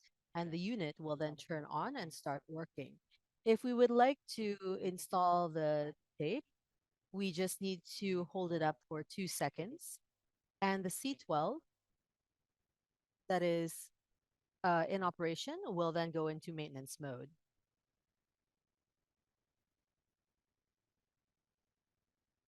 Unfortunately, the C12 does not have a physical screen, so we need the assistance of another instrument, such as a PC, to see or to go into the C12 system. So we have a serial port that will be connected to a PC, and then we can manage the settings and other items on the laptop or PC. What we often use is the Comet. So this is intervention with hot keys and soft keys that we can use for certain selections. The escape key is to exit the menu and enter to a different menu. This is the view of the main sampling screen. If we take a look at it on a PC, we can see that there is a concentration of black carbon, which is 840 ng per square meter per meter cube. We can see that it's at 880 nanometers, and we see the flow, we see the temperature, and we also see the air pressure or the barometric pressure. From the menu, we have a start stop sample. So there are two ways to turn on the C12, which is through the switch and also through the system within the C12 using a PC or laptop.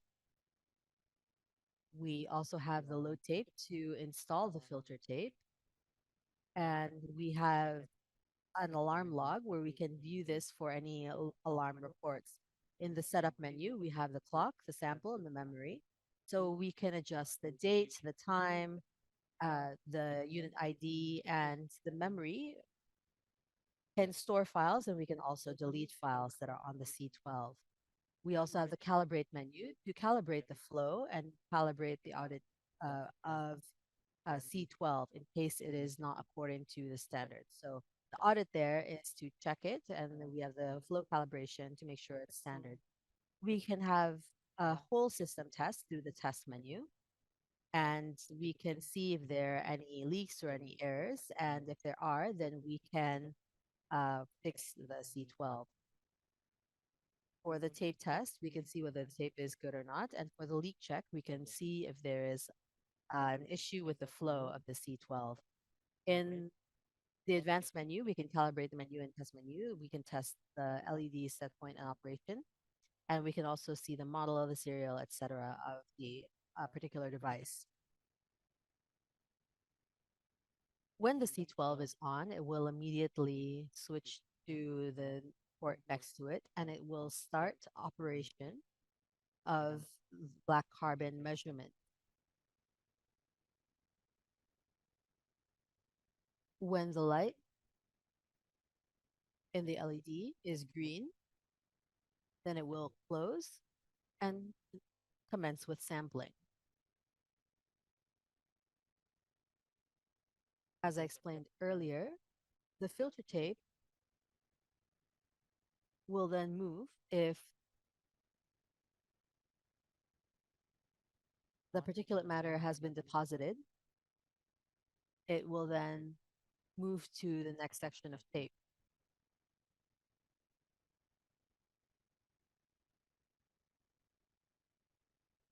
For maintenance, I won't be explaining a lot about it here.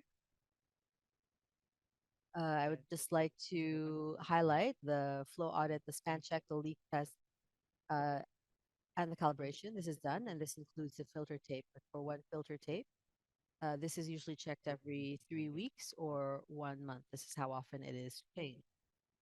For the leak check, this is to determine whether or not there is a leak in the system flow of the C12. So the pump will be turned on, and we can test whether the criteria has been met for the C12.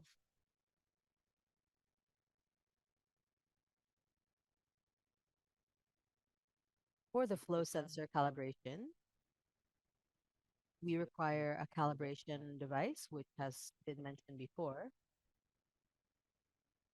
This is the Swift 6, and it's also from the same company. And we can take a look at the calibration and make sure that it's standardized.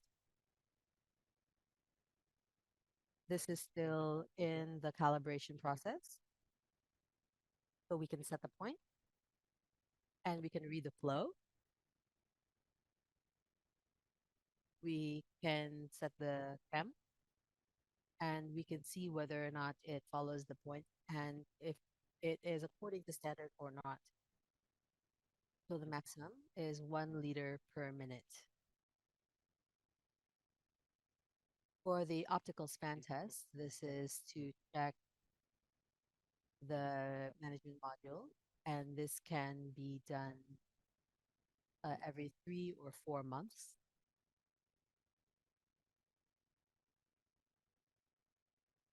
We have the span test filter oil that will be used to see whether the C12 is still within the standard deviation. As mentioned earlier, if there's we can see there's a gap and we'll insert a foil there. So we'll check 0 first. That's how we start. And then this will be completed in approximately 2 minutes. The filter or foil that I talked about earlier is black, and we insert it into the module, and the C12 will calculate a comparison between 0 and when there's a filter. And the results will show a value. So we see BC 2006 nanograms and UV 1037 nanograms. If this value is the same as the standard, then we can be sure that the C12 is in optimal condition. So this is still part of the span test for the filter being removed. The C12 has certain codes to describe a certain occurrence. For example, with respect to maintenance, the code will then be 8. This will be shown on the dashboard because the dashboard also has an alarm or code from the C12. So it's very easy to check whether the C12 is operating properly or not. This is the standard range for the minimum and maximum when the flow is still at an acceptable level. So if it's lower than minimum or higher than the maximum, then this means that the C12 has an issue or is experiencing a problem that needs to be resolved. For the data collection, we can use a download from the system using a PC, as I mentioned earlier, where we use the Met1 Instruments program or our Comet. This is a program from Met1, which is free, and we can install it immediately. And this can be connected to the device or the instrument that is compatible with Met1. It's simple to connect the C12 to a PC and then open the Comet program. Then we will see the option to connect the C12 to our PC through the USB cable, and then we can upload this to the system. For the download as well, we can select that. We can select the data that may not be so clear. We can choose the day or the time that we'd like to take a look at, or we can take a look at all of the data on the C12.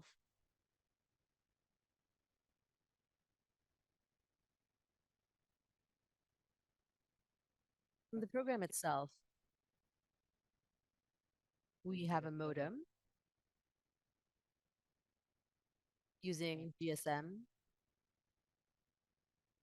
and this is received by the whatever data is received by the C12 will be sent to the storage, the data storage, And this will be accessible through the dashboard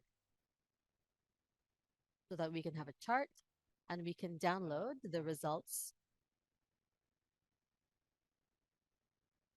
of the black carbon measurements. Unfortunately, when we download it from the dashboard, it is only the past 4 days. We are unable to download more than that because the storage is only sufficient for approximately 4 days of data. As the resolution is also very good, it's about 1 minute. This is considered quite a lot of data. All right, I think that's all for the C12. I'd like to explain a little bit, and my colleague will explain further.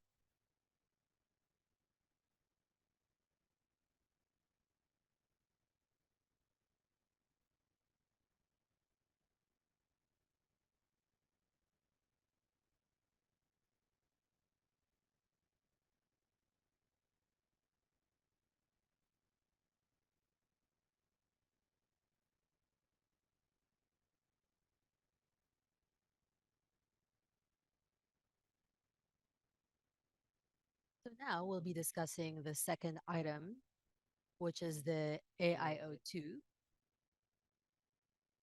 This is to measure the meteorological data.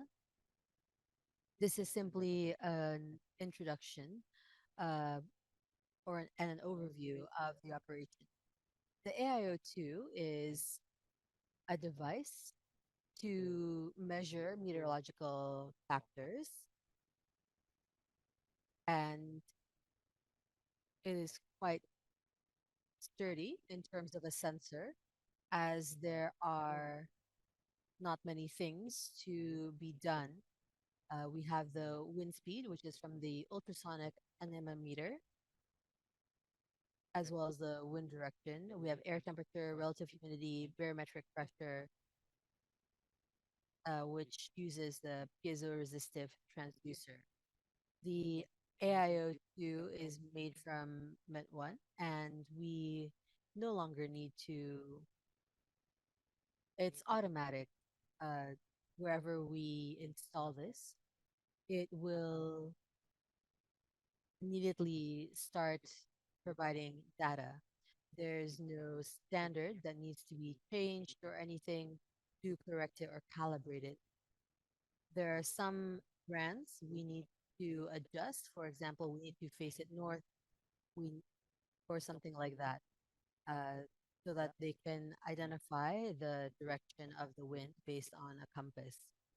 So here we can simply place it and it will be fine, whatever direction.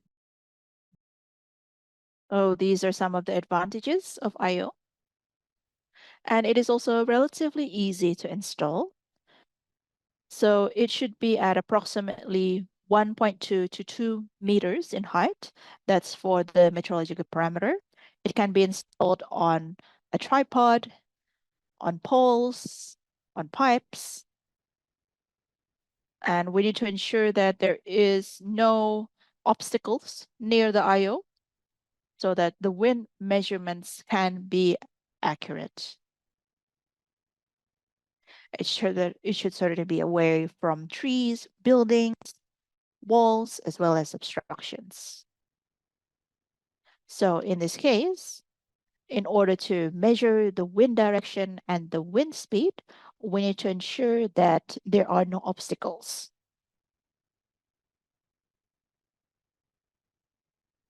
With regards to the maintenance of this equipment,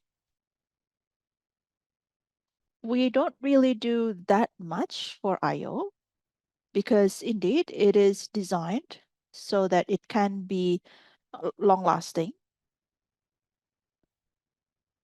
But we can, from time to time, check to ensure that the parts are still well or whether it's starting to rust and so on. So we can just check whether it's dirty, whether it requires cleaning, and so on.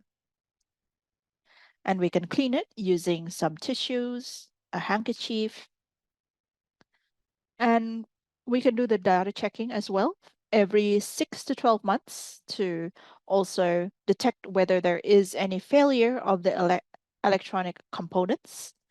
And we can also refer to the I/O data that we download as well to ensure whether the data is indeed still acceptable for the range that we are inspecting or examining.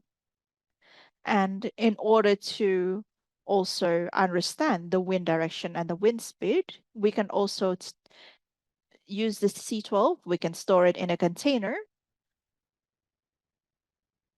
Or another option is also to put it in a place where there is no wind so that we can determine whether the data is still acceptable, whether it's still 0 point something. For us, the way that we examine it is that we also evaluate whether it's coming from the west, the east, and this will allow us to understand whether it is indeed true that IO is indeed taking the data from that particular direction that we are hoping for. And maybe there's also reference sensors as well, and we can also compare whether the data is relatively the same or whether there are differences to the data as well. So these are some of the possibilities, and we can determine whether the failure is in the IO or in our reference grade equipment. With regards to data collection, we use a modem.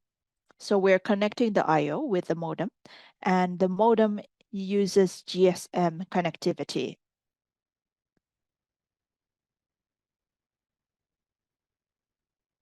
So we will be connecting the IO to the modem, and the modem will then send the data to the cloud server, and the cloud will then send it to the dashboard. So it is relatively easy. And the cloud modem is also produced by Met1. So we can also buy IO with the modem. That's actually recommended. And the time period for this is every hour. And for out of the US, we're limiting it to 1 hour. So we're not able to evaluate the 1 minute or 5 minute interval at the moment. And these are some examples of the dashboard, and we can certainly download it. For GPS, it's already been stored as well, so that we know the position of the equipment that we have installed. Okay, for C12 and also IO, as I mentioned, I think that's all.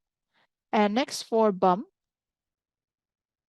my colleague will be explaining. My colleague is Chia Weei from Singapore. Hello, Chia Weei, are you connected? Hi. Hi, everyone. Okay, thank you, Fikri. So I will be covering about the next two instruments. So there's the BAM 1022 and the Super SAS sampler. So okay, I will need to share my screen for the slides if the yeah.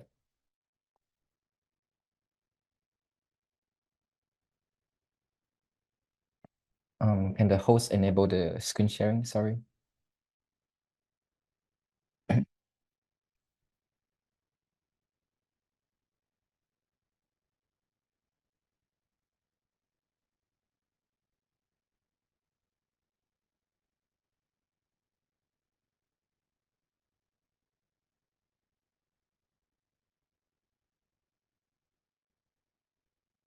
Yeah. Okay. All right. But Chia Weei, you Thank have you. been made co-host and you should be able to share screen. Okay. Can you see my screen now?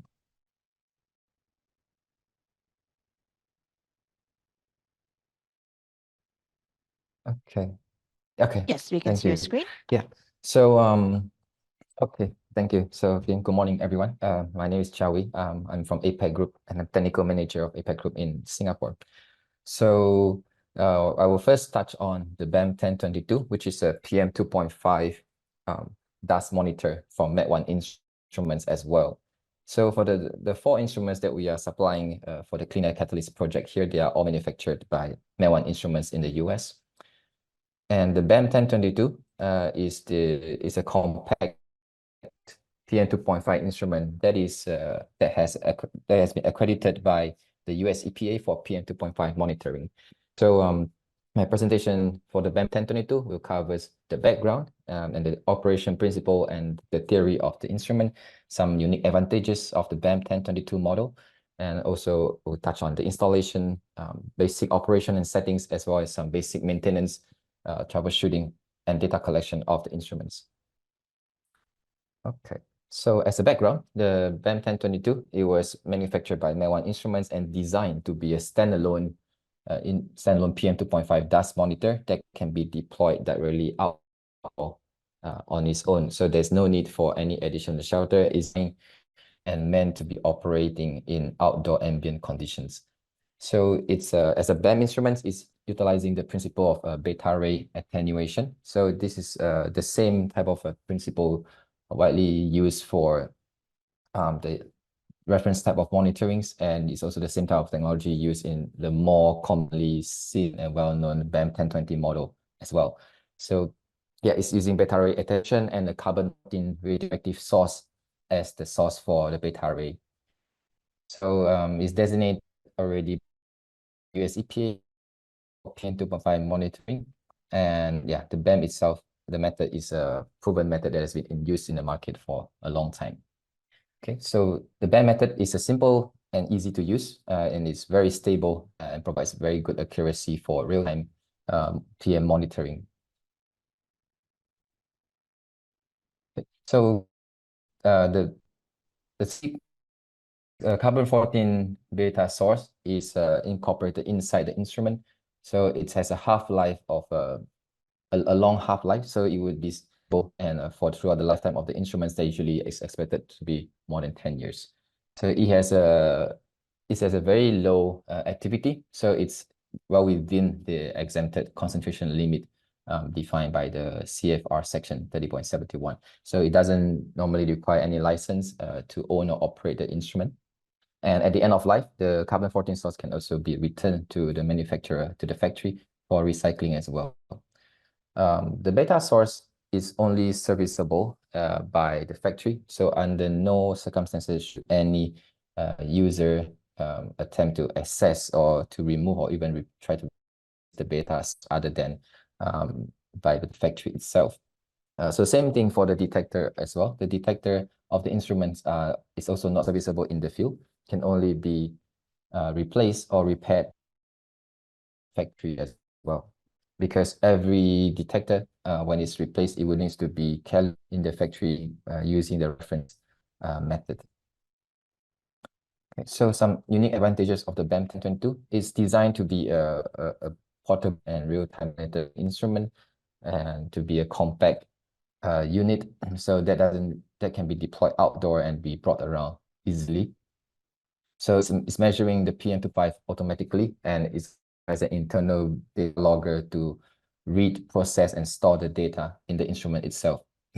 So it is rugged and is designed to be modular and can be quickly assembled on site in about 15 minutes.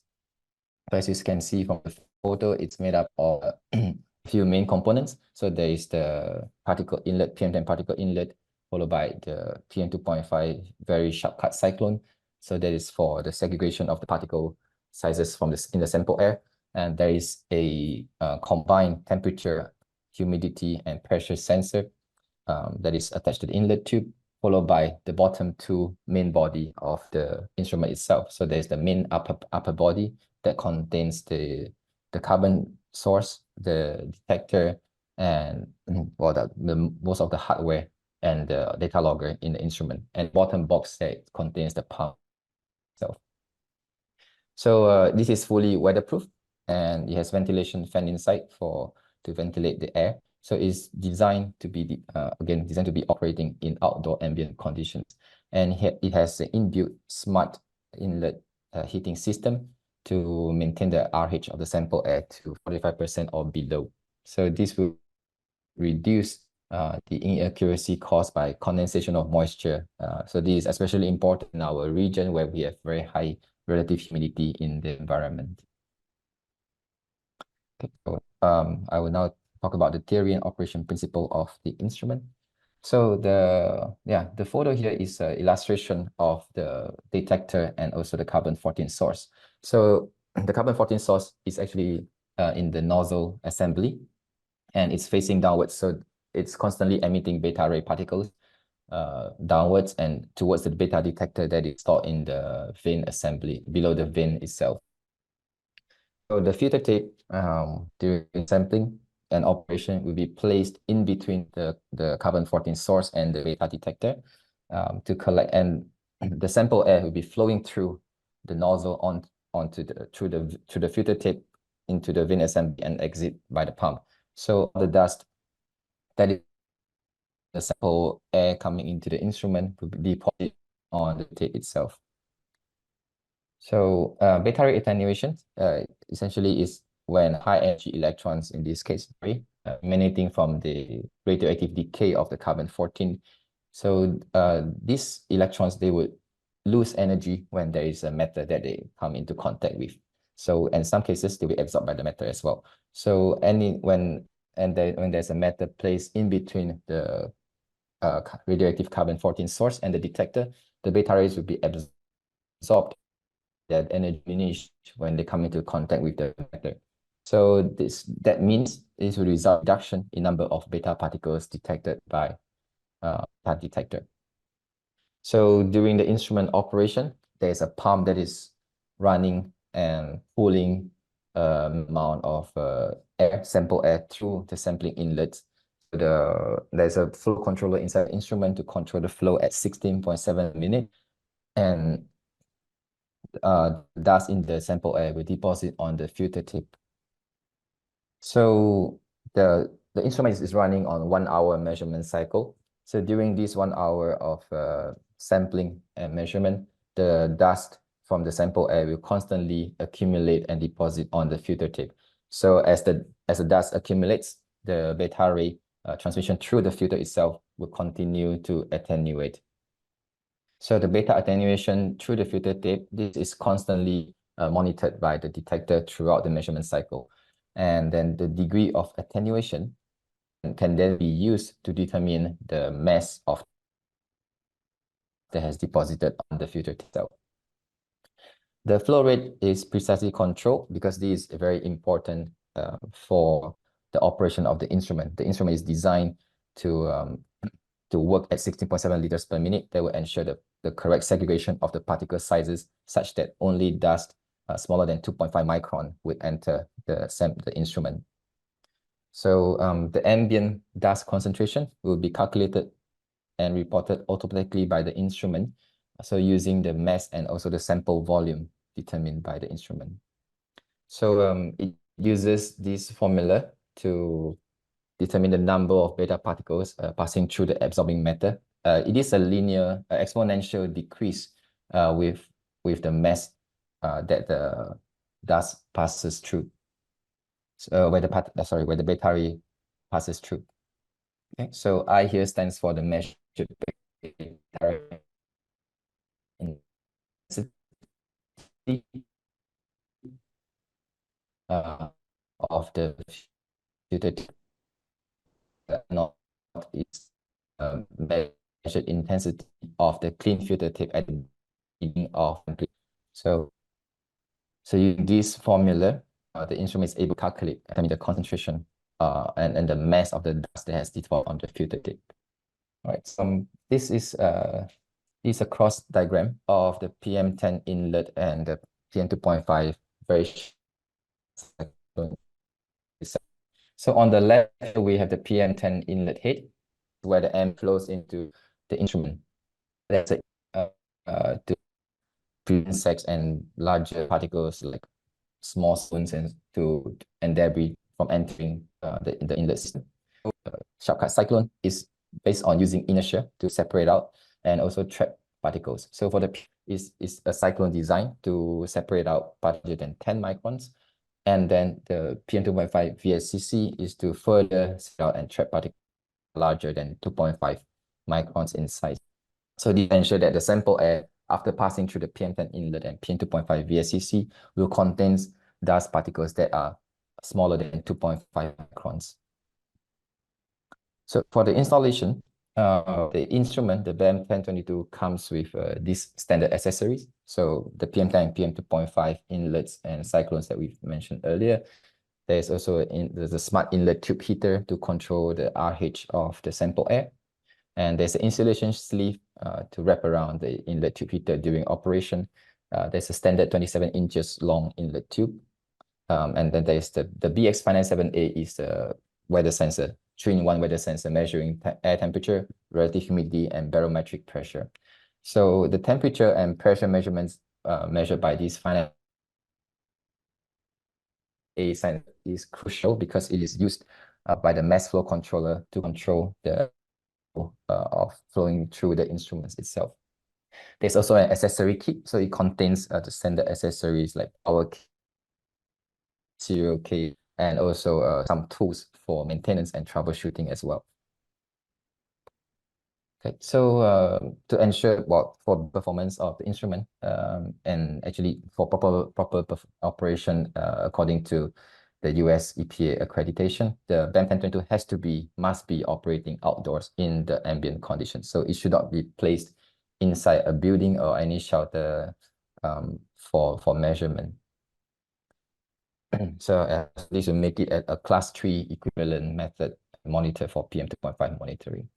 The housing itself is designed to maintain a near constant temperature difference between the ambient and measurement conditions. So there is a ventilation fan inside that is constantly running when the power is available. Okay, for site selection installation, we always typically refers to the US EPA guidance provided by the document 40 CFR Part 58. So the inlet should be located within what is termed as the breathing zone. So that is defined as between 2 meters to 15 meters above ground level. So this is for typical ambient dust monitoring. And to avoid interference to the dust, to the sample I collected, the inlet should have minimum 1 meter radius clearance from any objects that could affect that flow. And if the monitoring location is located beside a building, ideally the clearance should be at least twice the building height. So this is to try to exclude the effect on airflow. So this should be done whenever possible as well. And the inlet must be unobstructed for 2 meters in all directions. That means it should be away from walls and trees and other obstacles. Okay, so it should also has at least a 270-degree arch of completely unrestricted airflow around the inlet. When we determine this 270 degrees arch, we should consider also the predominant wind direction that would be experienced by the site during the expected highest concentration season. So this will ensure that you will not miss the highest concentration episode during the monitoring.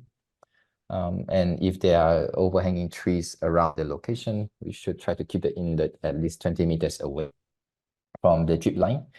And we should also avoid as much as possible to place the instrument close to any emission sources, such as aircon vent, blowers, exhaust, chimneys, and so on, if we are not targeting the measurement due to the impact of these emission sources.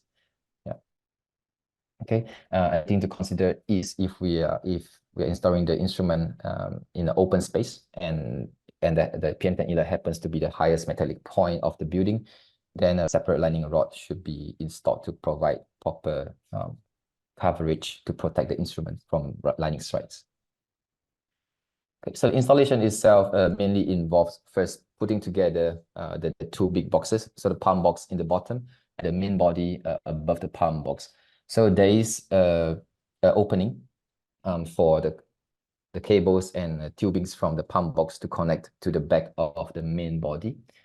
Yeah, so they will pass through the white color nipple assembly, and then it's important to note that the top part of the main body is properly placed on the palm box such that there's no gap in between, yeah, to ensure there's a proper seal and protection from rainwater. So this is how the back of the instrument looks like, the cable entry from the palm box to the back of the main body of the instruments. So the back of the BAM 1022 contains the connections, be it for tubings, for power cables, or for signal cables. Yeah, and the main power switch is also located at the back as well. So there's a back cover plate that is held together by 4 wing nuts, and so it can be removed by hand without any tools, and you can access the back connections to power on the instruments or to remove or install any connections. There's also 2 knobs. There are also 2 knobs on the side of the instrument. So this is to secure and fix the upper body to the pump box below. Okay, so all the cables and tubings needs to be properly connected before we turn on the instrument. So there are the dedicated connection points to the left side at the back of the instrument. So, and they are also labeled. So the correct cables such as the pump cable, heater cable, needs to be connected to the correct ports, and also the power cable to be connected at the bottom corner to an external single phase AC power source. Okay, so in the top right photo here, this is the inlet tube holder assembly. So the inlet tube will come in to the instrument through this assembly, and it's important to note that this inlet tube needs to be securely tightened, so that it will prevent any water from going into the instrument. Okay, so this is the internal of the BAM 1022 when we open the front door. Yeah, so the top part, the first photo is the top part without the inlet tube, and the second photo is with the inlet tube and the heater installed. So the inlet tube will come through the top holder assembly into the system and be connected, inserted all the way to the nozzle assembly in the middle. And then the smart heater is clamped onto the inlet tube at the above the nozzle assembly. So it's a smart heater that would be turning on or operating based on the relative humidity and temperature of the sample air coming in. So there is a filter temperature sensor and filter humidity sensor located in the sampling line that is constantly monitoring the temperature and humidity of the sample air at the filter tip level. So this will be feedback into the smart heater system, and the smart heater will operate the intensity of the heating based on the current conditions of the sample air. Okay. So the wiring connections behind are mainly for the data cables. So the 597A cables is a free wire connection that is connected to the respective terminals at the back of the instrument. So this will ensure that the data is received by the instrument, and this the 597 sensor data is crucial for the operation and for the flow control of the instrument. Okay, so when fully assembled, this is how the top part of the BAM 1022 will looks like. The PM10 inlet at the top, followed by the PM2.5 very shortcut cyclone, and this will sit on top of the inlet tube. Okay, so for the operation itself, when we open the front door, there's a touch screen available for accessing the different menus to view the live data. And once you turn on the instrument using the toggle switch behind, the instrument will start up, and the touchscreen will actually ask if you want to go into to start the sampling straight away. And when you proceed, it will prompt you to do several verifications to make sure that you have installed and the settings are correct before you commence the operation. There's a shipping vane protector. So this is actually a plastic piece that is used to that is put in between the vane and nozzle, and this is to protect the vane and nozzle assembly during transportation. And this and the protector has to be removed before we commence the operation. Okay, so the filter tape needs to be first loaded and installed properly, and then once the filter tape is installed, we can use the touch screen to actually do a tape test to make sure that it's installed correctly and the tension is correct. So the BAM 1022 is also programmed to automatically start the operation and sampling if there is after several minutes of no user activity upon powering on. So in case you forget to commence the operation before you leave the site, no worries, because the instrument will automatically commence the operation after several minutes.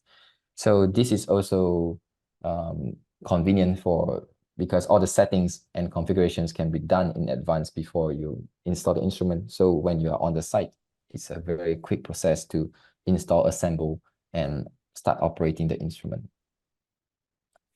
Right. So this is how the touchscreen looks like. This is the main page, so where it will display firstly the hourly concentration in the first row. So this will display the last measured hourly concentration value. So for PM2.5 or even PM10 data using the BAM instruments, the reported measurement and our data should always be based on the hourly data. And below the hourly concentration, there are different cells that would show the real-time readings of various parameters. So it will show the current status, whether the instrument is sampling, in maintenance, or on standby. And then there is the concentration in real time, and also the real-time concentration converted to standard conditions as well. Flow, and they also display the real-time values of other parameters, such as the flow of going through the system, the air temperature, humidity, pressure, filter temperature, and filter RH as well. It's also possible to view the wind speed and wind direction readings if weather sensor such as the AIO2 is connected to the BAM 1022 as well. Yeah, so on the top left-hand corner, there's these three lines. So when we click on that, it will open up the various main menu where we can proceed to other menus, such as for testing and for configurations. Okay. So from the operate menu, this is where we can control the instrument to start sampling, or when we need to replace or load filter tip. We can also use this menu here to do it. We can also use the transfer data here, the function here, to copy the data into a USB pen drive that is connected to the instrument.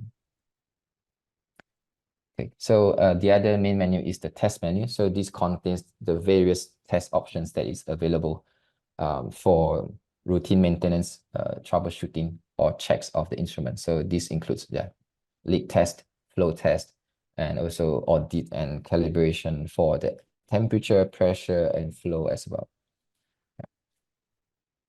Okay, so there's also a span mass audit. So this is actually each BAM 1022 will come with a set of what we call this membranes. So there's a zero membrane and there's a span mass membrane. So these two membranes are used to audit the stability and accuracy of the detector of the BAM 1022.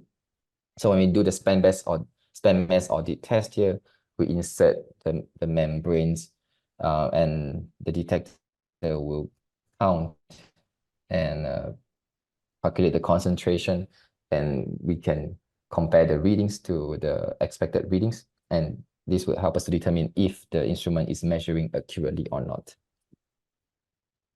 Okay, then there's the setup menu. So this is where we can adjust and do the different configurations and settings, such as adjusting the clock, the flow settings, sample settings, for example, the display, the averaging period, and also to set configurations for analog outputs or the serial port if we are using those functions. Okay, so for the filter tape loading, this is the filter tape mechanism hardware. Yeah, so the new filter tape is installed on the right tape spool and routed onto the left tape spool. Okay, so all the used filter tape will be collecting on the left tape spool itself. So it's important to note that we should never reuse any used filter tape before, as this would have contamination. Okay, so for the measurement cycle of the BAM 1022, it is based on 1 hour cycles. So the cycle will always start on the dot of each new hour. So when you power on the instrument and we start the operation, it would run, but then the first hourly data value should come in the next hour instead. Okay, so with each cycle, the BAM1022 will move the tape to a new sampling spot. Yeah, so it doesn't reuse any filter tape spots that's already collected dust on it. Flow rates will be actively controlled by mass flow controller. The pump will turn on, and the flow rate will stabilize at 16.7 liters per minute. And the detector will constantly monitor the beta ray transmission throughout the cycle. So at the end of each hour, the instrument will shut off the sample pump, move the tape to a new spot, and then the new measurement cycle will start again. So there will be about a 1 minute gap for this to happen, to close the current cycle and to commence a new cycle. And the instrument automatically calculates, reports, and records the hourly dust concentration at the top of each hour. Okay. So there are also real-time measurements is done constantly, and it's also possible to actually obtain a shorter-term data for the dust as well from the instrument. Okay, so this we can set between 15 to 16 minutes in 1 minute increment. Okay, so the real-time calculation rolling average of the previous few minutes concentration, and this can be updated every minute. So yeah, so one thing to note is if we are collecting the short-term averages data, they are, especially for the dust, they are not really meant for reporting, but they can be useful for trend analysis too. So this is because when we use shorter-term average data, for example, 1 minute dust data, the data will be very noisy.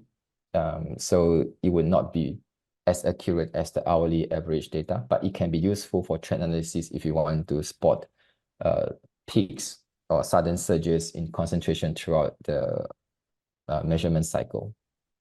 Yeah, so the values here for the shorter term averages, they are only approximate value, and they cannot be used to calculate the hourly concentration value. Yeah, if you do the calculation, you realize there will always be some differences, and these are expected. Okay, so for the maintenance, this table summarizes the typical preventive maintenance works suggested by the manufacturer. So each roll of filter tape is designed to last for 8 weeks of continuous operation. So the minimum maintenance frequency is set as 8 weeks here. When we do the filter tape replacement, usually we also do several works at the same time. That means cleaning the nozzle and vane interface, doing a leak check after replacing with a new filter tape, also doing a flow audit as well to make sure that the flow is correct. So this is done using a reference external flow meter, such as the Mesa Labs DataCal or the EP25 used by the US Embassy. It's the same instrument. Okay, cleaning of the PM10 inlet and 2.5 VSCC. These are as necessary. So depending on the dust concentration at the monitoring site, if it's more dirty, this should be done more frequently. And setting the clock every 8 weeks as well. Mass audit using the span mass membranes. This is recommended to be done every 6 months. The background determination is when we do 3 to 4 days what we call the zero air, zero noise sampling. So we insert PTFE, a HEPA filter on top of the inlet, and we run the operation for at least 3 days continuous, and then we collect the data to calculate the zero noise of the instrument, and the value will be used to update the background of the instrument. So this is a requirement for PM2.5 instrument to be done annually to ensure the accuracy of the instrument. Okay, so other works would involve like cleaning of the internal nozzle every 6 months, replacing the pump muffler, and rebuilding the pump every 2 years or every 1 to 2 years. Okay. So when we do maintenance, it's very important to do visual inspection of the instrument. Of course, as you have more experience with the instrument, you'll be able to spot anomalies or something that is not right. One thing that we always inspect is on the filter tape itself. So the filter tape and the dust spot, how it looks, usually that will give us a clue on whether there's any issue at the nozzle, vane, or filter tape interface. So for example, if the dust spot should always be very sharp and the edges should be very crisp, so that the edges shouldn't be blurry, because if that's the case, that would mean that the filter tape is, the sealing of the filter tape at the nozzle and the vane is not proper, and so there would be some leaks, and which would mean the dust collection and the concentration would not be accurate. Um,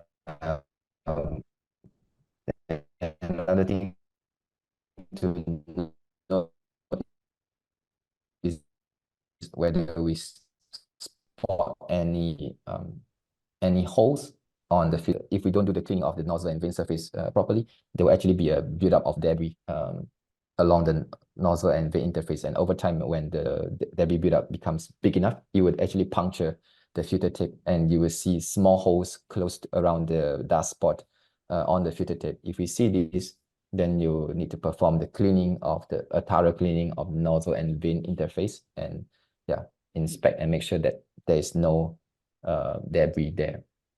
Okay. Another thing is, if we see any cuts on the dust spot along the edges, that would normally means that the clamping of the nozzle and the vane on the filter tape is too tight.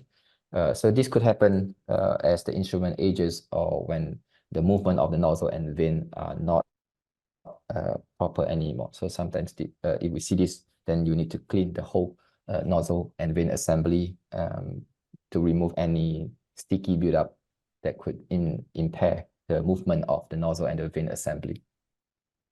So cleaning is the filter tape buildup is especially more frequent in our environment that is more hot and humid, because then it's easy for the fibers to stick onto the surface. So it's also a good practice to perform a leak check before doing any maintenance works, to make sure that, to check the instrument to make sure that it's leak free, because this will help to validate all the data collected up to that point. And this should be done before you remove the filter tape and do the maintenance services. Okay, so this is the one of the most frequently done maintenance work, but also very important. It's easy to do. The cleaning can be done using a cotton tip applicator. If there is some debris that is very hard to remove, you can use a bit of water or alcohol. A pressurized can dusting egg is also useful, because you can use that to blow at the nozzle interface. So this would sometimes help to clean dust or particles or buildup that is in the hard to reach area. Okay, so basic leak check is recommended to be done at least every 8 months, 8 weeks, sorry, and even better every month. So leak check is very important for the proper operation and also for the correct data to be collected. And the leak check is done using a leak checking tool. Okay, so we first go to the test menu and then the leak test menu, and then the screen will actually prompt you on what to do. For example, you will need to install this leak check tool here on. That means we remove the PM10 inlet and PM2.5 cyclone, and we install the leak check valve on top. And we can close the valve to seal the opening, and we can then start the pump to run, and you will create a vacuum inside the system. So if there's no major leak, the flow would actually go below 1.5 liters per minute. And if it doesn't, then there could be a leak in the system, and then further leak checks need to be done to find out where the leak is, and then take the necessary action to fix the leak. Okay, flow audits and calibration is another regularly done maintenance works. So this is done by using a reference standard flow meter to measure the flow directly on the inlet.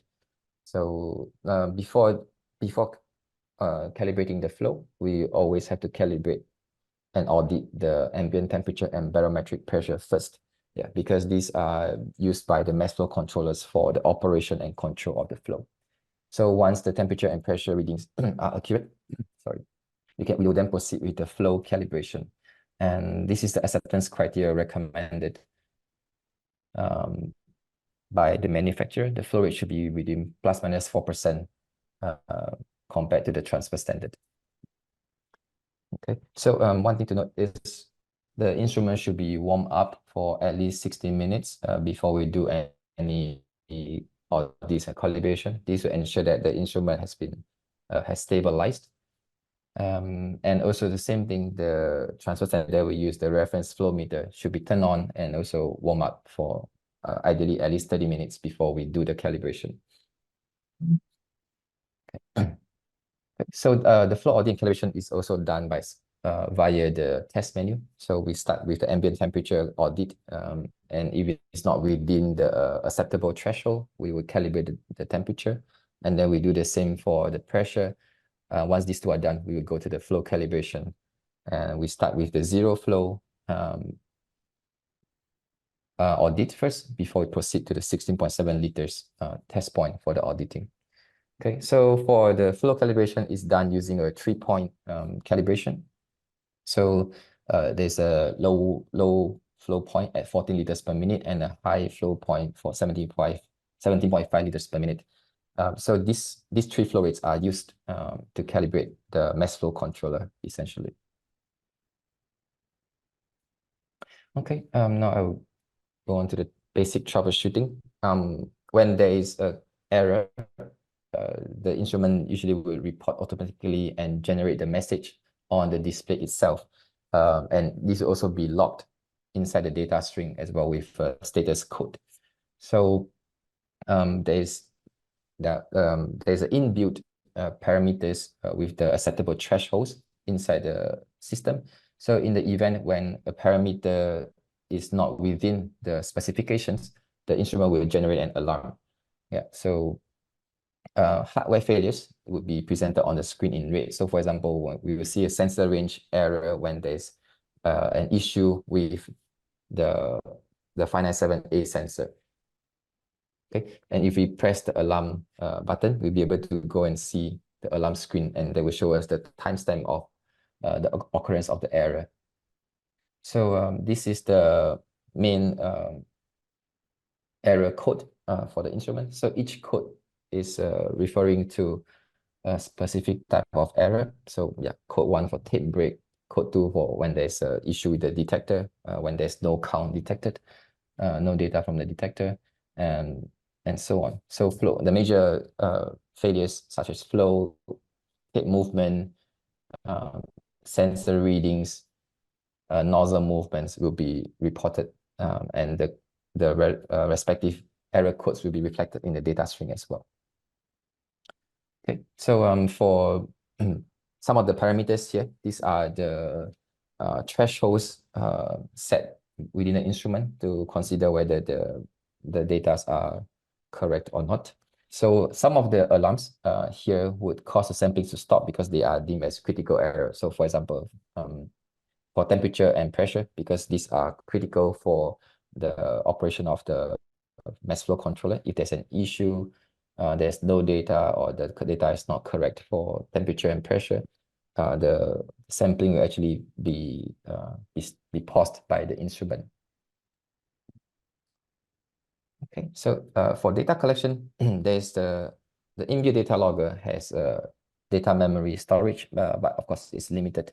So the number of data stored inside is fixed, and depending on the data averaging period, this is roughly how long the internal memory can store the data for. So it's working on a cycling memory, meaning when the memory is full, the new data will overwrite the oldest data. Okay, and to download the data from the instrument, there are a few ways to do it. One is using a USB pen drive. So we insert a USB memory stick into the USB slot, and we use the transfer data menu to copy the data into the memory stick. And we can also receive the data via serial communication. So using whether it's RS-232 or USB or Ethernet cable, only one of these at a time, we can connect it to a data logger or to a computer to retrieve the data. So yeah, the instrument supports ASCII-based terminal commands. So this can be used by external programs or data logging or PLC to retrieve the data and even to change some of the settings remotely as well. So there is also a free software by Met1 called the Comet, and this is a Windows-based terminal program, and we can use this to also retrieve data from all the Met1 instruments equipment. Okay, for this project with Clean Catalyst, we are actually using a cloud modem on the instrument.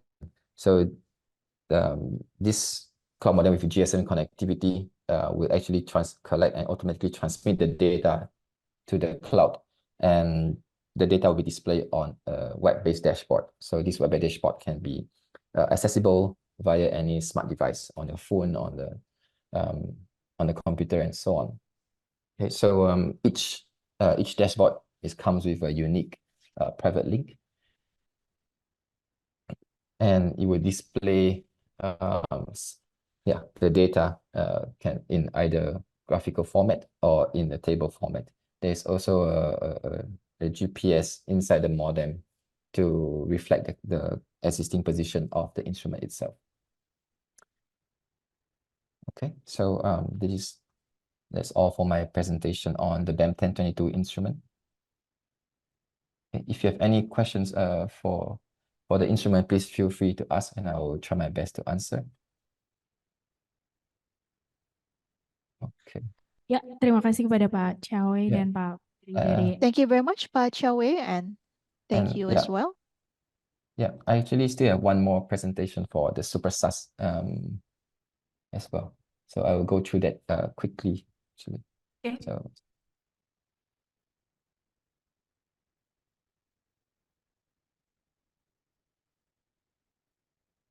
Okay, so my next slide is actually on the Super SAS instrument.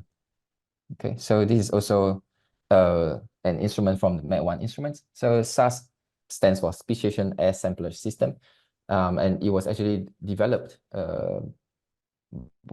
with a contract from US EPA with Met1 to be used in the national speciation network of 50 sites at a time. So the purpose of the SAS is essentially designed to be at least compliant and exceeding samplers for the FRM, Federal Reference Method.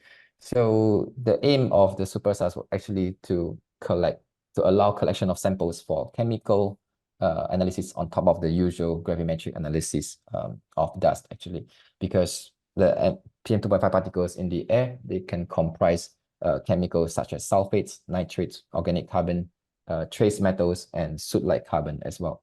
So so among the different speciation samplers used for the program, the Met1 SAS actually achieved highest user ratings during the study. Super SAS is actually a second generation upgrade of the SAS with expanded sampling canister stations, and also it allows additional sequence programming. Okay, so the Super SAS is designed to support different filter media. So each media is meant for different chemical constituents of the ambient particles. And the Super SAS allows up to 8 canisters to be installed at one time. Okay, so it's the design itself, there is a radiation shield. So this is to minimize any temperature differential of the ambient and filter temperature to ensure the sampling accuracy. And all the routine maintenance can be done in the field, but of course the sample canisters have to be sealed and taken back to the lab for analysis following each sampling. Okay, so the theory of operation is quite simple. Essentially, there's a pump box with a pump, and then for each canisters, there is a PM2.5 sharp cut cyclone itself to ensure the sample air going into the canisters is of particles PM2.5 or smaller. So the Super SAS allows a total of 8 sampling channels, and and then there are dedicated solenoid valves to control each channel. And the flow channels are actually grouped into 4 pairs. So and each pair here shares one flow control system. So one limitation is the 2 channels that share the same flow control system cannot be running sampling at the same time. Okay, so for example, if we choose channel 1 to do sampling, then channel 5 will automatically be disabled and so on. But we can run up to 4 channels for sampling at one time. Okay. So the flow rates are shown instantaneously on the LCD screen of the control box unit. Okay, for the operation of the SuperSAS, so the basic functionality of how it works is that the ambient air will enter at, I think, 6.7 liters per minute via the inlet, and then it will enter to the 8 canisters that is mounted within the radiation shield. So each canister has a shortcut cyclone, so they will remove any particles larger than 2.5 microns, and the sample air will then passes through the denuder if it's installed. Okay, and the remaining dust particles in the air will be collected on the filter media, the filter paper, essentially inside the canister. So the air will then exit and be exhausted through the pump. Okay, so this is the sampling flow diagram. The solar show at the top and below which there are up to 8 sample cassettes that can be installed in the sampler. And these are all controlled and connected to the control unit. The black lines here then represent the pneumatic tubing connections to the pump box below. So there are 8 quick connect couplings for each sampling line. And then within each, there's solenoid valves for each line. And there's also flow controller and flow sensors to control the flow of each sampling line as well. Okay, so this is how the PM2.5 shortcut cyclone looks like. Yeah, so again, it's also designed to use inertia to segregate the particles that is larger than 2.5 micron. So those will be deposited within the shortcut cyclone, and only dust finer than 2.5 micron would pass through the cyclone. And then this is actually the sampling canister, how it looks like. When fully assembled, it looks like the top photo. And when it's fully disassembled, the various components there are up to 8 components inside the canisters. So so there's a denuder, which is coated with magnesium oxide. So that is meant to remove nitric acid and other interfering gases. When we don't need to remove the nitric acids, we can actually use an empty denuder ring instead of the denuder.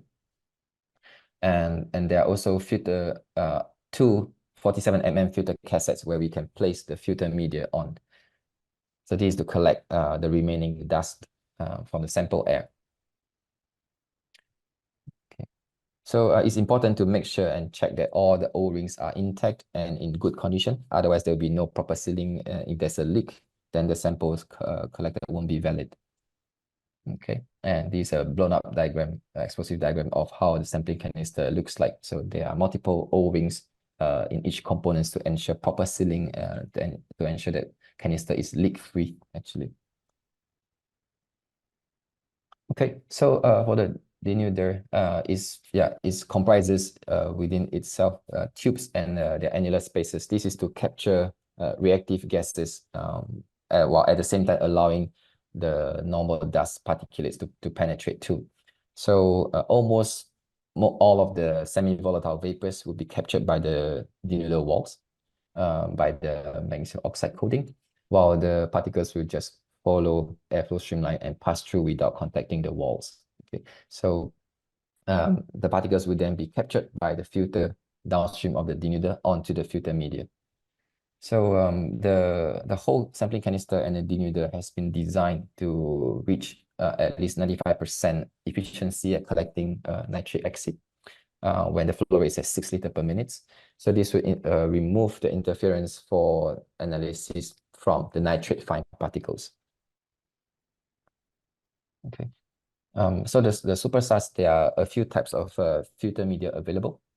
Okay, so there are the quartz, there are the PTFE and nylon filters available on top of the magnesium oxide denuder. So depending on the type of analysis to be performed, you have to select the suitable filter media. Teflon filters are the typical 47 mm with 2 micron pore size. So these are to collect the dust for gravimetric mass analysis, and also can be used for trace metal determinations. Then there are quartz filters that are meant for analysis of total organic carbon. And lastly, there is the nylon filter.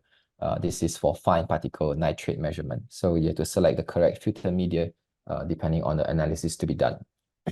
So the canisters can be configured in several different configurations. You can put 1 or up to 2 filters media. You can have 1 denuder plus 1 filter or 2 filters as well. Okay, so for typical EPA operations, these are the 4 configurations for the different type of analysis. Yeah, so if it's purely for gravimetric and metals, then you don't need the denuder inside. You can put an empty denuder ring, and then you have the Teflon filter to collect the dust. And if you want to collect inorganic ions, it's also the same setup. And if you want to use the denuder to remove the nitric acid, then you have to put the denuder between the inlet and the nylon filter. So lastly, if you're targeting organic and elemental carbon, then you have to put the quartz filter as the filter media.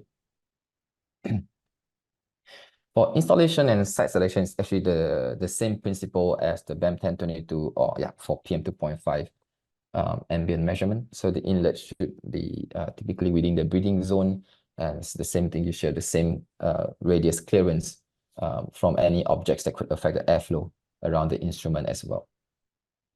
Yeah, so the drip, the clearances from the drip line and the unrestricted airflow is exactly this, the same as for PM2.5 monitors. Okay, so this is the breakdown of the SuperSAS. These are the standard accessories provided. So it includes the sampling head, the pump box, control box, and also the filter holders, etc. And when fully assembled, this is how the instrument looks like. And between the pump box and the SuperSAS instrument, there are 8 tubings with quick connectors. Yeah, so you need to connect all the tubings to the pump box, to the female connector on the pump box, according to the labels on them. So we match the numbers, number 1 to number 1, and number 8 to number 8. And you need to make sure that the vacuum hoses are fully inserted and connected properly to ensure a leak-free operation. Okay, so for the SuperSAS, when power is turned on, it will turn on automatically. And when you open up the control box, there's also a touchscreen display. And from the touchscreen display, we can access 4 main menus for the different functions. So the operate menu will allow us to configure and show the sampling events. We can set the start time, the next sampling event, when it starts. We can also see current and also historical sampling data records. And we can also transfer the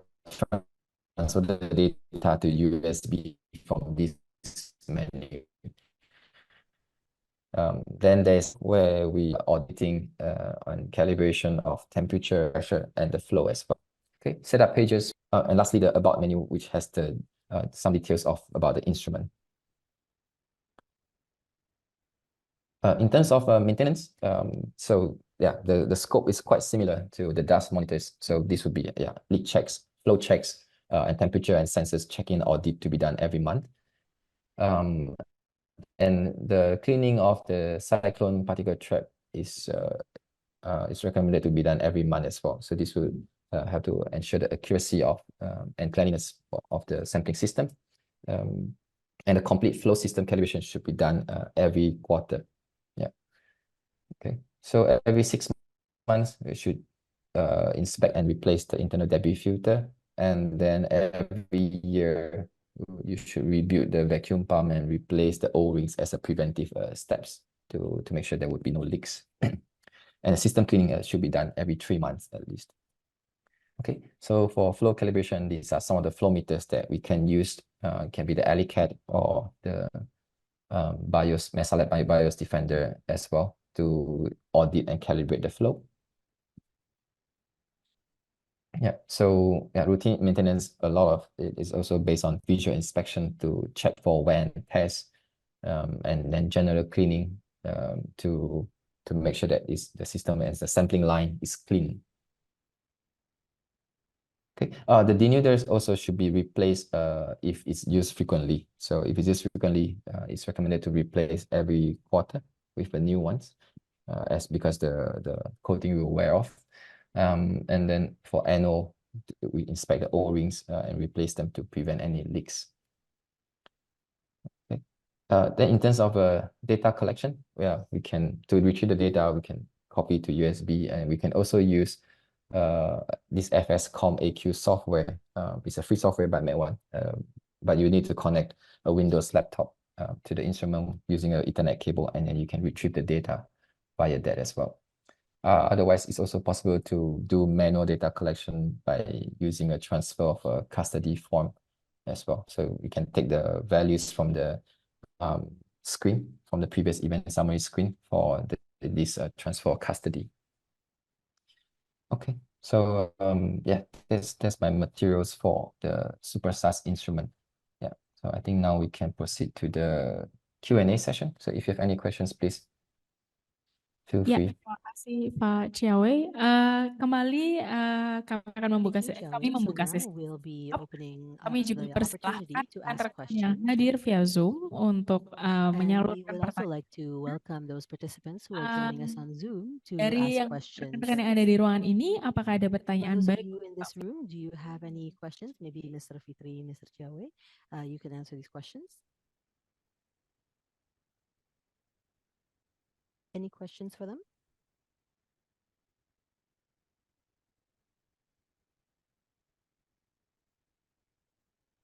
Wow, I think everyone is really eager to see the equipment and see how it's used.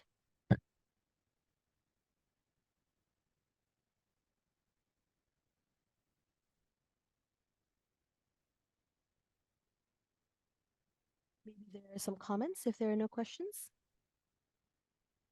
from some of our colleagues here.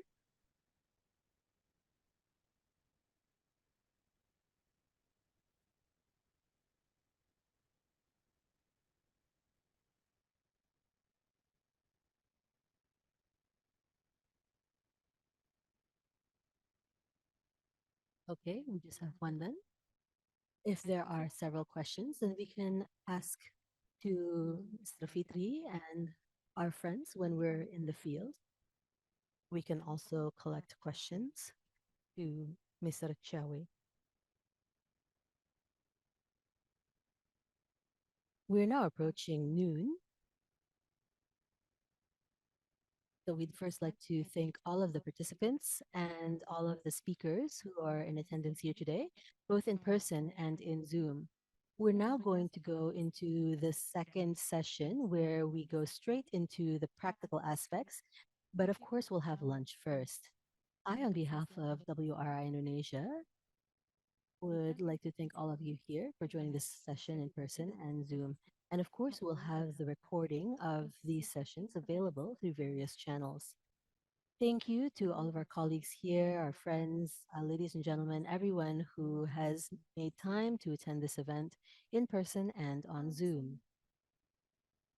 Further, I have some information that I'd like to convey to everyone with respect to first, the issue of lunch and midday prayers, as well as our trip to the East Jakarta government offices. For lunch, it's a little complicated. The restaurant is on the 7th floor. However, to reach the 7th floor, we first need to go to the ground floor by stairs. So please take the stairs to the ground floor, and then we will walk to the lobby, and we'll use the elevator or the lift at the lobby to the 7th floor. That's first. And the musola, we have one in front of this room for you to pray. And we also have another one on the 6th floor, which you can reach through the elevator. And we have another one on B2. We expect everyone to be back at exactly 1 p.m. after lunch and prayers. Everyone should gather in front of the lobby. We have prepared two vehicles, one, a red bus that fits 30 people, and the other one, a high ace vehicle that fits 15 people. So feel free to choose the vehicle that you would like to take, whether it's the bus or the HS. And we'll be going to the East Jakarta government offices using these two vehicles. Are there any questions regarding these details? Or perhaps there's someone who will not be joining this visit later this afternoon.